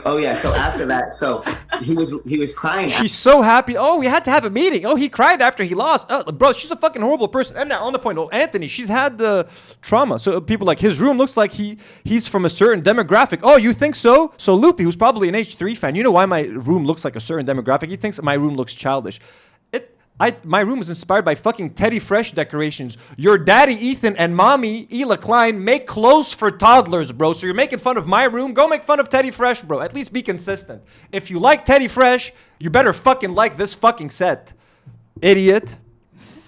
I love how petty we're getting. Ron Mexico says, Anissa and her husband just wreck everything they touch. Millhouse going crazy. What these guys? Millhouse gonna find out. Yeah, what the fuck am I gonna find out, Dumbo? Okay, so anyways, fuck this lady. I don't give a fuck, bro, that she was a child bride. She's a piece of shit. Conduct yourself better as an adult, bro. Like, what do I care? Oh, you want to talk about trauma? Let's talk about fucking trauma and whether or not people have the right to be criticized. Let's fucking talk about it. I just want to say hi to Reddit. Hi, Reddit. Yeah, this is getting clipped for sure. Oh, hey, Reddit. Oh, hey, H3 Reddit. let's talk about trauma, H3 subreddit. Here is I lived in Beirut when the August 4th blast happened, folks. I was there. I survived the blast. You could say, I'm traumatized. Okay, I have trauma. Does that mean that I'm not allowed to be criticized ever online for shit that I say because I lived through a traumatic event? Let's watch. Let's see this fun explosion that happened here from a far away. By the way, the trigger warning, folks. Sorry. Trigger warning. We're going to show the Beirut blast. If you're not comfortable looking at it, please don't look at this. Look away. This was the third largest non-nuclear blast in the history of blasts, and I was in the blast radius in Beirut. My house shook, my glass broke, I almost lost my eye. I had a piece of glass that came right next to my eye. I got cuts all over my body. Our house, my apartment was destroyed along with my roommate, Jihad. Yes, his name is Jihad, folks. I thought my cat died. I went downstairs to find my cat, and I saw a bunch of people around covered in blood. An old lady who used to run a bakery under my house was completely... Karine, this isn't funny. I'm talking about serious shit right now.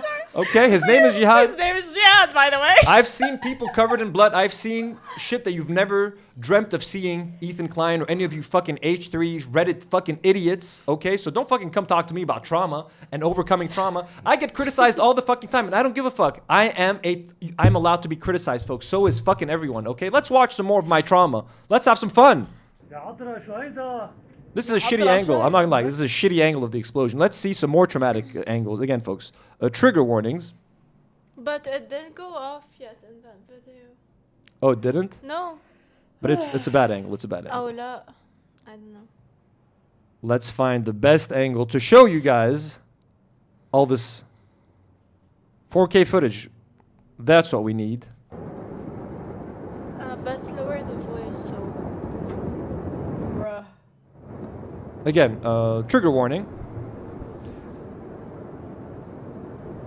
And I lived through that. So am I not allowed to be criticized? I guess I should be immune from criticism.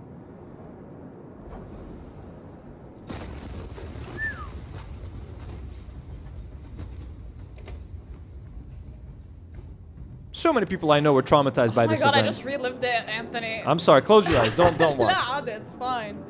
Like, everyone has trauma, folks. I can get on here and try to sympathy farm. Oh, feel bad for me, folks. Please, no one say anything bad about me. Please, H3 subreddit. Don't say anything mean about me. I've lived through some trauma. And because I've lived through trauma, I guess I should be allowed to talk shit about whoever the fuck I want. Isn't that right? Oops. I should be able to say whatever the fuck I want about anyone, if that's the case.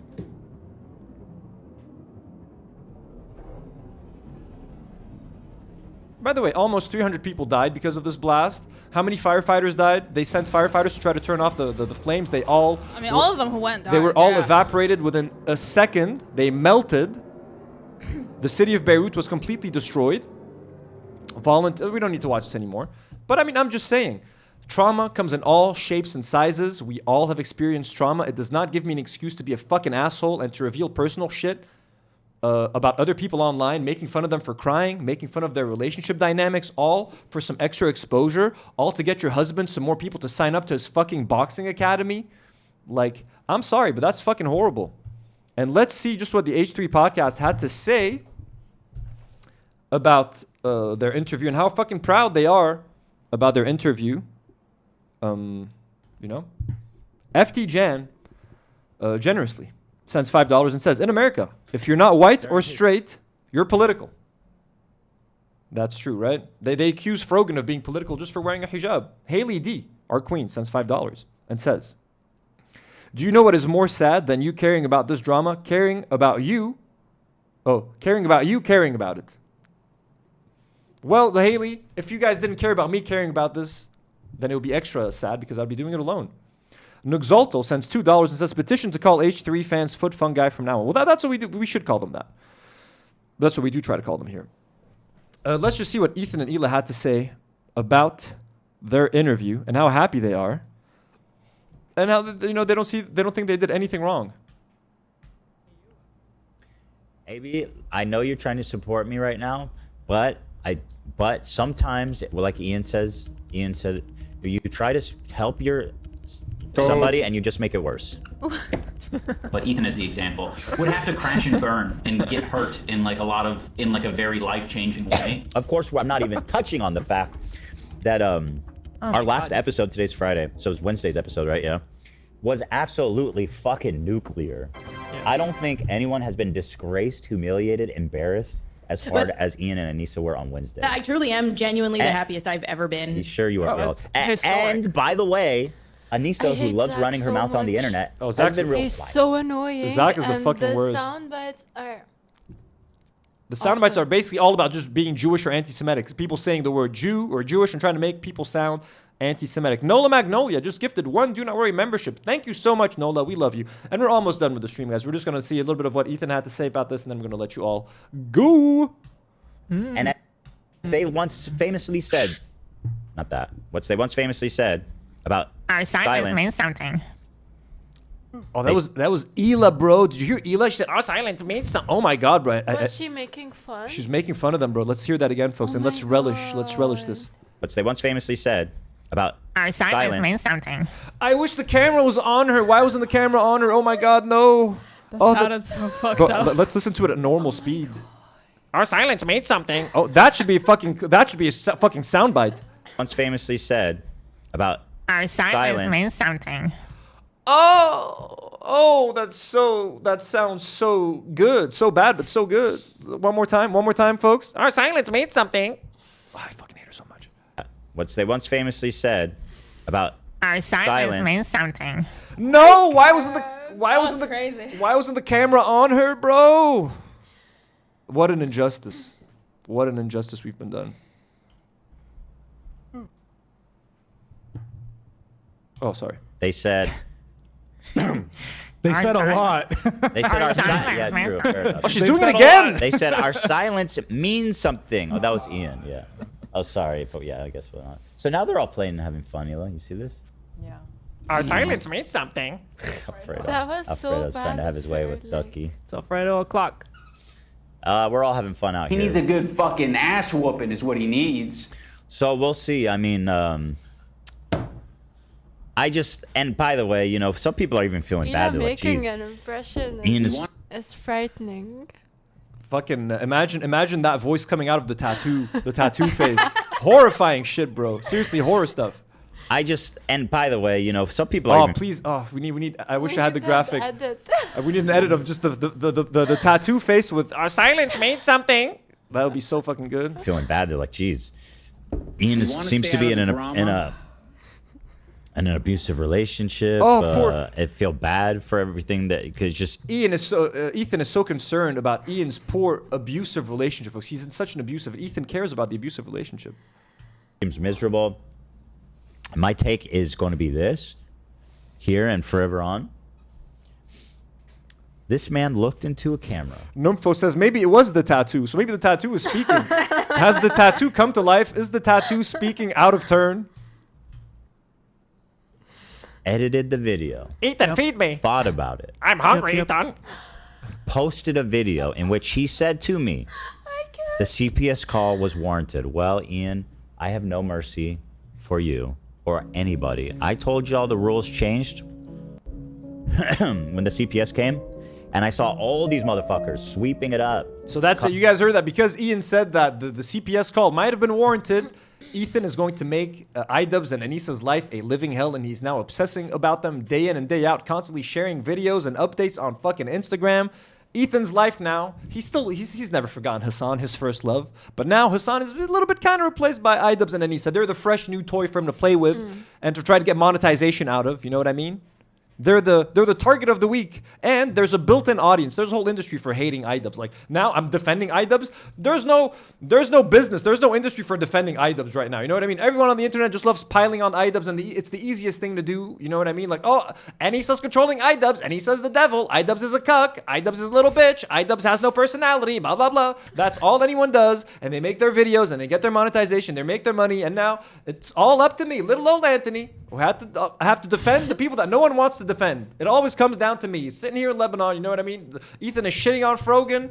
AB's, her friend, doesn't fucking defend her. It had to come down to me. I had to defend Frogan. People want to shit on Idubbbz and Anissa. I don't even know these people.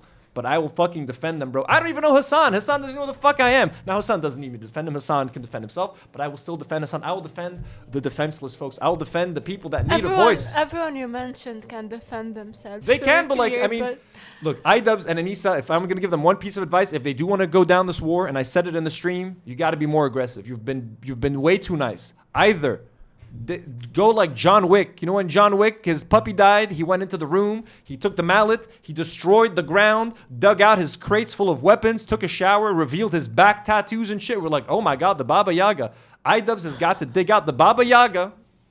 Idubbbz has got to dig out his Baba Yaga. Idubbbz needs his John Wick moment, or at this point, stay out of it. Either attack and fight fire with fire, or just stay out of it completely, because Ethan will not stop. And if Idubbbz attacks, it's going to make it worse, and it's going to give Ethan more content, but Ethan is not going to stop regardless. Ethan is going to keep going for Idubbbz and Anissa, even if they're silent. So in my opinion, they need to respond to their dumbass fucking coach and what he said. They need to make a strong fucking comeback, and I got your fucking back, yo. Okay, whatever you guys need, we got you. So, a couple more minutes of this, and we'll all go home. I need to get dinner. And get justifying him. I'm like, okay. By the way, if y'all thought that interview was bad, just wait. I'm not done. I'm only getting started. You see? He's not done. I'm only getting started. I'm not done. He's going to keep going. So fucking respond, in my opinion. Take the fucking kitty gloves off, yo, and that's it. Idubbbz, I know you have it in you. I know you have that dog in you, bro. That dog is still in you. And I know you're trying to grow, and you've discovered empathy, and you're trying to be more empathetic. Maybe forget about that shit, man, for a little while. No, I think Maybe you're wrong, by No. the way, because fuck Ethan and fuck those people. And I don't think, like, I know. they don't, as a couple, they don't have to prove anything to anyone. In this case, Ethan is the Joker and Idubbbz is Batman, and the Joker is trying to get Batman to break his rule. I need you to kill Batman. It's like in The Dark Knight. He wants Batman to kill. He wants Batman to do the thing. He wants Batman to be violent. But Batman is like, no, I'm not going to do that. And now I'm also kind of pushing Idubbbz to be bad. And we shouldn't. We shouldn't. We should keep our eyes on the ball. It's about growth. It's about empathy. You know what I mean? But if you do decide... Also, would you guys like me to try to invite Idubbbz and Anissa for an interview on this? I don't know why they would agree to come here, okay? But if you want a platform to express yourselves, if you want a platform to talk about Ethan and Hila, and not on your own, if you need some support, if you feel like you need some backup, I would love for you guys to fucking come on this show. We'll have a nice conversation. Love you guys. By the way, I just saw 5 gifted Haley D just gifted another 5 memberships. W's in the chat for Haley D. We've missed We a love our bunch girl of Haley. memberships. We're going to catch up with everything in a second. Quick, Ethan. Like, I'm sorry. Yeah. Oh, he's vindictive. Oh, he's petty. Yes and yes. You've chosen essentially the Keemstar path. Much worse. Whatever Keemstar did to you is nothing. Ethan, do you understand? Do you understand, Ian? Talk about those who live in glass houses should cast stones. Bro, you are the most pathetic weasel. You have no backbone. You have no convictions. You have no morals. You're literally married to Lady Macbeth. I'm sorry, but I'm pulling the Lady Macbeth card. Oh, not the Macbeth card. You're married to Lady Macbeth, bro. Anytime Ethan tries to say, well, maybe there is a genocide going on, he is like, no, there's no genocide, Ethan. What are you saying? Take that back, Ethan. The IDF does not burn people on the daily. What do you mean? I went to Rafa once and they were going to lynch me. I'm sorry. Oh. She is late. Sammy's 1 second, folks. I just cannot risk doxing someone. What is this? It's always dangerous to accept stuff on stream. What have you sent me? Where'd you send it? It's a meme from Discord from Viking Unicorn. Oh my god, did they do it? Yeah. Did they do what I was talking about? Oh, it's a screenshot. No. It's just a photo. Not Oh my god, I love it. Folks, our silence means something. Our silence means something. Oh, she's so scary looking. Who did it? Unicorn? Viking Unicorn. Viking Unicorn, thank you so much. That's so lovely. Very sweet. We needed this. I wish I had the sound clip to play it right on top, right over, but alas, not yet. We're not there yet, folks. We're on this is H3 on a little budget. Local little Lebanese H3, folks. We got no money. We're getting there. We're getting there. Slowly but surely. With you, Idubbbz, hand in hand. Macbeth. I don't know. I have thoughts. No, you don't. That's the problem. You used to have thoughts. I have feelings. Nope. And I find it so interesting that even in our audience, which again predominantly female, we used to all be like, oh, it's Anissa. She does everything. Well, obviously Ian consents, but like Anissa is very fucking evil and manipulative and seemingly abusive. I mean, after the last Abusive, episode, yeah, it's Look, what she dressed like a fucking pirate. What are you wearing, bro? What are you wearing, Ela Klein? I can't believe I used to pay money for clothes this lady used to fucking design. Jesus Christ.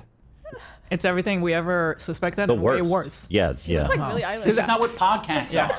Billie Eilish? She's dressed like Billie Eilish. You've been saying that. Horrible. Our silence Yeah, you've means been something. saying that. Horrible. I think The pigeon sends $2. Our silence means something. Thank you, the pigeon. last episode was part of podcast history. I think that's one of our top 10 episodes. I was captivated from beginning to end. Podcast history, folks. Them talking shit about Idubbbz for 3 hours with his coach was part of podcast history. Apparently, one of the top 10. No, it's not. As someone who used to fucking watch H3, the fun H3, the good vibes, the goofs and gaffs, that with fat Ethan, those were the good fucking days. This was fucking trash. This was fucking low. This was beneath everyone.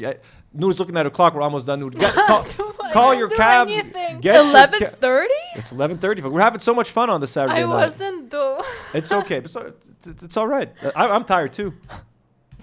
And once again, I want to shout out to Kate and Michael, these two incredible individuals, and a special acknowledgement of Kate with the sharing of her story, which inspired so many people. Yeah, and I'm glad- Bonafide Boxing. Yeah, Bonafide Boxing, of course. And Bonafide Boxing, yes. You guys want to support them? Go support. Yeah, who the fuck wants to pay $150 an hour with this fucking asshole? Oh, imagine paying a boxing coach $150 an hour just for him to go to a fucking podcast and make fun of you, the sucker that paid him all that money, and make fun of how you're crying and how you fucking suck at boxing and how you fucking hate boxing. Oh no, his wife was a child bride. I'll say it again. She's an adult piece of shit. Fucking come at me, yo. Who cares? We all have trauma. I survived a fucking blast. Insult me. I welcome it. I love your hate. It fuels me. Let's go. Both the best. I actually checked out some of their videos, and he's like he's a badass. Yeah, that's He's what a I was badass. saying. He's so good. He said he could beat any of the coaches. I was like, that checks out. Yeah. That checks out, probably. No, he's jacked and like Yeah. he's a I think most, but maybe one. I wouldn't fight Wally. Yeah. I wouldn't fight him for them anything. just believe their lies. He killed someone. It's useless. He did. I didn't know until halfway through my. Oh look, Rocky, the dog that AB bought Lena when she was forced to leave Creator Clash, and now forever a souvenir. And they called him Rocky, a nice little boxing name. Training, but yeah, he killed someone in sparring. In sparring? It wasn't And even then an they official talk fight? about they talk about them again, bro. Wow. Ethan, Bro, how you gonna die in a sparring? Idubbbz embarrassed by Anissa. He also had fractured shins. Look at this. Do we have like actual things to get to? I'm doing the stressful stuff, and then we're gonna do the comp. Coughing in the morning, and I So this is a post-fight interview. filmed it because I thought we were gonna do a documentary. So I like filmed him coughing in the shower all night. He was coughing. I was like, oh my god, this is gonna be so bad. He also had fractured shins, but like you can fight on fractured shins, but you couldn't be as bouncy. But we found out. People are going to be saying excuses I know. for the fight from a year ago. Let me just add, he still would have lost to Dr. Mike even if he could breathe and didn't have fractured shins. No, that bad. And she had to hit him with. It's a fucking joke. Like she said a joke, you would have lost, and they're making it seem like she's an abusive wife because she fucking said that, bro. Are you No kidding offense, just to make sure everybody knew she wasn't kidding. It's like, why? Why would you insult your husband like that? Oh my god. Why would you ever say that? Silence means something. Honey, you had no chance, even at your peak. Listen, honey, you're no Dr. Mike. I will not fucking shut up. She's such a despicable human being, dude. And you know what, Ian? For making a look joke. At how dumb you look right now. That's She how you. looks that's awesome. How, bro. Yeah. Fuck you. I have no sympathy for this idiot. Dumbass loser. He could breathe and didn't have fractured shins. You know, I did have sympathy, a lot of it for them before they fucking called me turned on me and called me a terrorist. And You turned on them, you fucker. And he's got another clip. You're right, honey. You're right. That's valid. No, that's valid. One more time, guys. People are going to be saying excuses for the fight from a year ago. Let me just add, he still would have lost to Dr. Mike even if he could breathe and didn't have fractured shins. And then he makes fun of like she talked about. She talked about her and Ian taking her last name. So Idubbbz, his last name is Joma, is her last name. So they took her last name. They're making fun of that now. Like, oh, he's such a cuck. Some guys like being cucks. He's What's such- it to you? If he likes being a cuck, let him be a cuck, bro. He might be a cuck. Let men be cucks. He might be a cuck, bro. Idubbbz could be. He might love being a cuck. Also, what's wrong? Let him fucking be happy and be a cuck. Explaining why defending his Ian took her cuckness. last name of Jonma. Jonha. And Jama, of course, ya er. you can imagine. Wait, where's he from? The only It's reason good. why Idubbbz? Yeah. He's white. Her last name is Jama. She's half Lebanese. we changed or chose my name over his last name is because his last name is like just objectively ugly. So she's talking. His last name is Washburn. She's gonna talk about it now. Change or chose I didn't know my that. That's name cool. over his last name is because his last name is like just objectively ugly.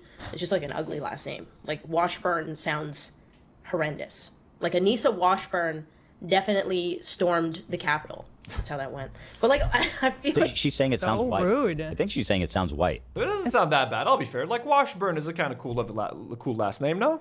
So rude. It's so rude. These are your parents. This is like instigating. Oh, it's so rude. Why are they being so rude? Rude. I think she's saying it sounds white. It's so rude. It's so rude. These are your parents. This is Bro, his. Ela is living for this, bro. Ela lives for talking shit about Idubbbz and Anissa now. Family. I think his siblings. He has got obviously his mom and dad. It's your like, family. You are such a fucking horrible human. I was thinking immediately about myself because I took Ethan's name and I was happy to because I liked Klein. But I would never say like, oh, my name is just ugly. Like it's just straight up ugly. Or if Ethan said that, I would be offended. Like why would you? I'll be offended, and Ethan and Ian should be offended. I am offended for you, Ian. Why would you let your bitch slut wife call your name ugly? Why would you let her say that, Ian? I'm sorry, I did it. What? You say that? It's like you're. And by the way, they're just dying to call Anissa a whore and a slut because of her OnlyFans. They're just controlling themselves, and they're calling her everything but that. Evil, controlling, talentless, hack, whatever the fuck you want. You know what I mean? Just dancing around what they really want to say. The family. When you say that, all of them. You're just shitting right on them. There's no other. You know, it's like you're not a fucking child. You know what? It's just you don't talk like that. How dare you? How dare you? You also don't have to change the name if you don't want to, but like, I don't know why you gotta call it ugly. That's just crazy. And I don't know. Crazy. Why is she offended? Like it has nothing to do with. As if she forced him to take her last name. They're bored, but they got nothing. But they literally got nothing. They're grasping for fucking straws. Oh, I'm so offended. She called his last name ugly. What the shit? She's the devil. She is such a whore. Was Washburn, and I don't know his family heritage and stuff. I don't know what's like the origin or the story, but she's also calling his family white trash, I think, too. Oh, she called him white just because you said that. Sounds like I stormed the Capitol with the last name Washburn. Storming the Capitol with that last name. Washburn sounds horrendous. Like Anissa Washburn definitely stormed the Capitol. That's how that went. But like I feel like I don't know.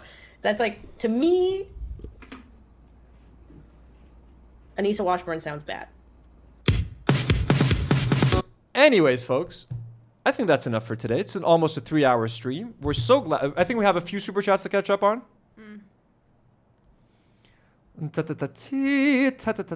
Nola Magnolia gifted a couple of memberships. Thank you so much, Nola Magnolia. We love you. Shai Lavi with another 15 shekels. Anthony, as a former H3 fan, what is the demographics of the H3 podcast? I can't figure it out. Well, I used to know H3's audience was mostly like 60 to 70% female, if I'm not mistaken.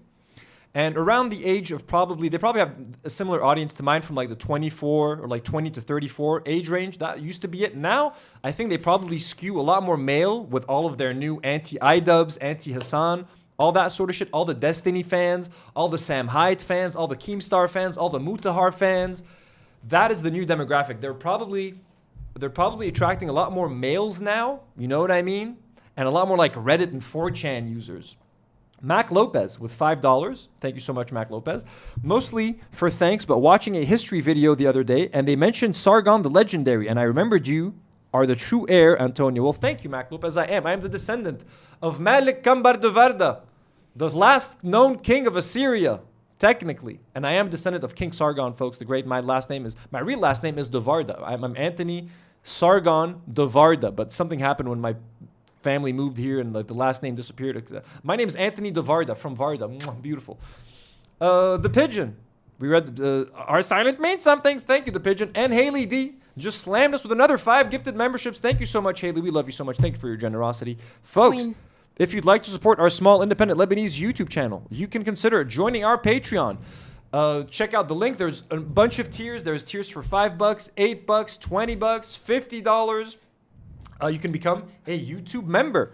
Just like Haley just gifted a few memberships, just like a lot of you guys have become some of our members. You guys can contribute in the live chat as you've been doing all night. Thank you so much. But you didn't have to do any of that to support us because you know we love you if you simply comment, subscribe, chat with us in the live chat, support our channel. We love you guys so much. This is it for this week. Haley D, another $2. You're Tony Sargoni to me. I'll take that. That's actually kind of cute. Tony Sargoni. Let me take a second to thank some of our lovely patrons. As Karine takes a final sip of her juice. We caught you, Karine. We caught you. People.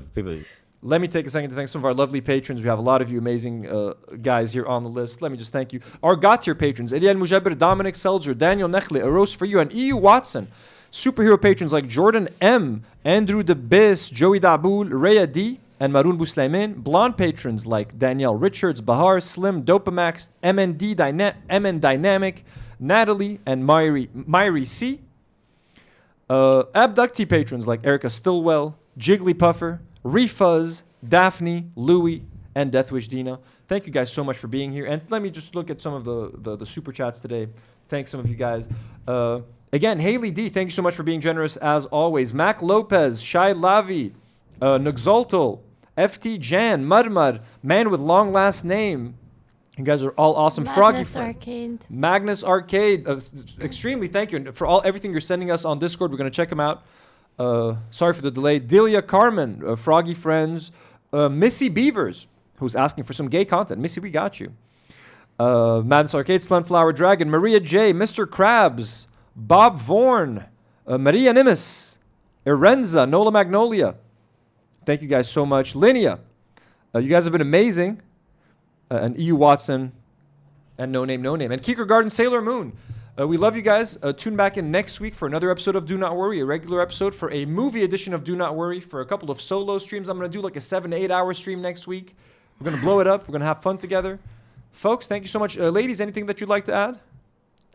No. Happy Pride. Happy Pride Month. Free Palestine, folks, as always. And, as always, Do not worry.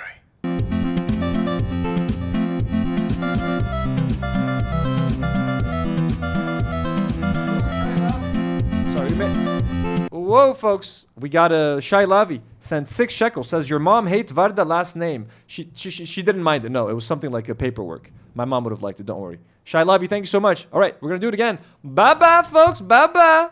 Do not worry.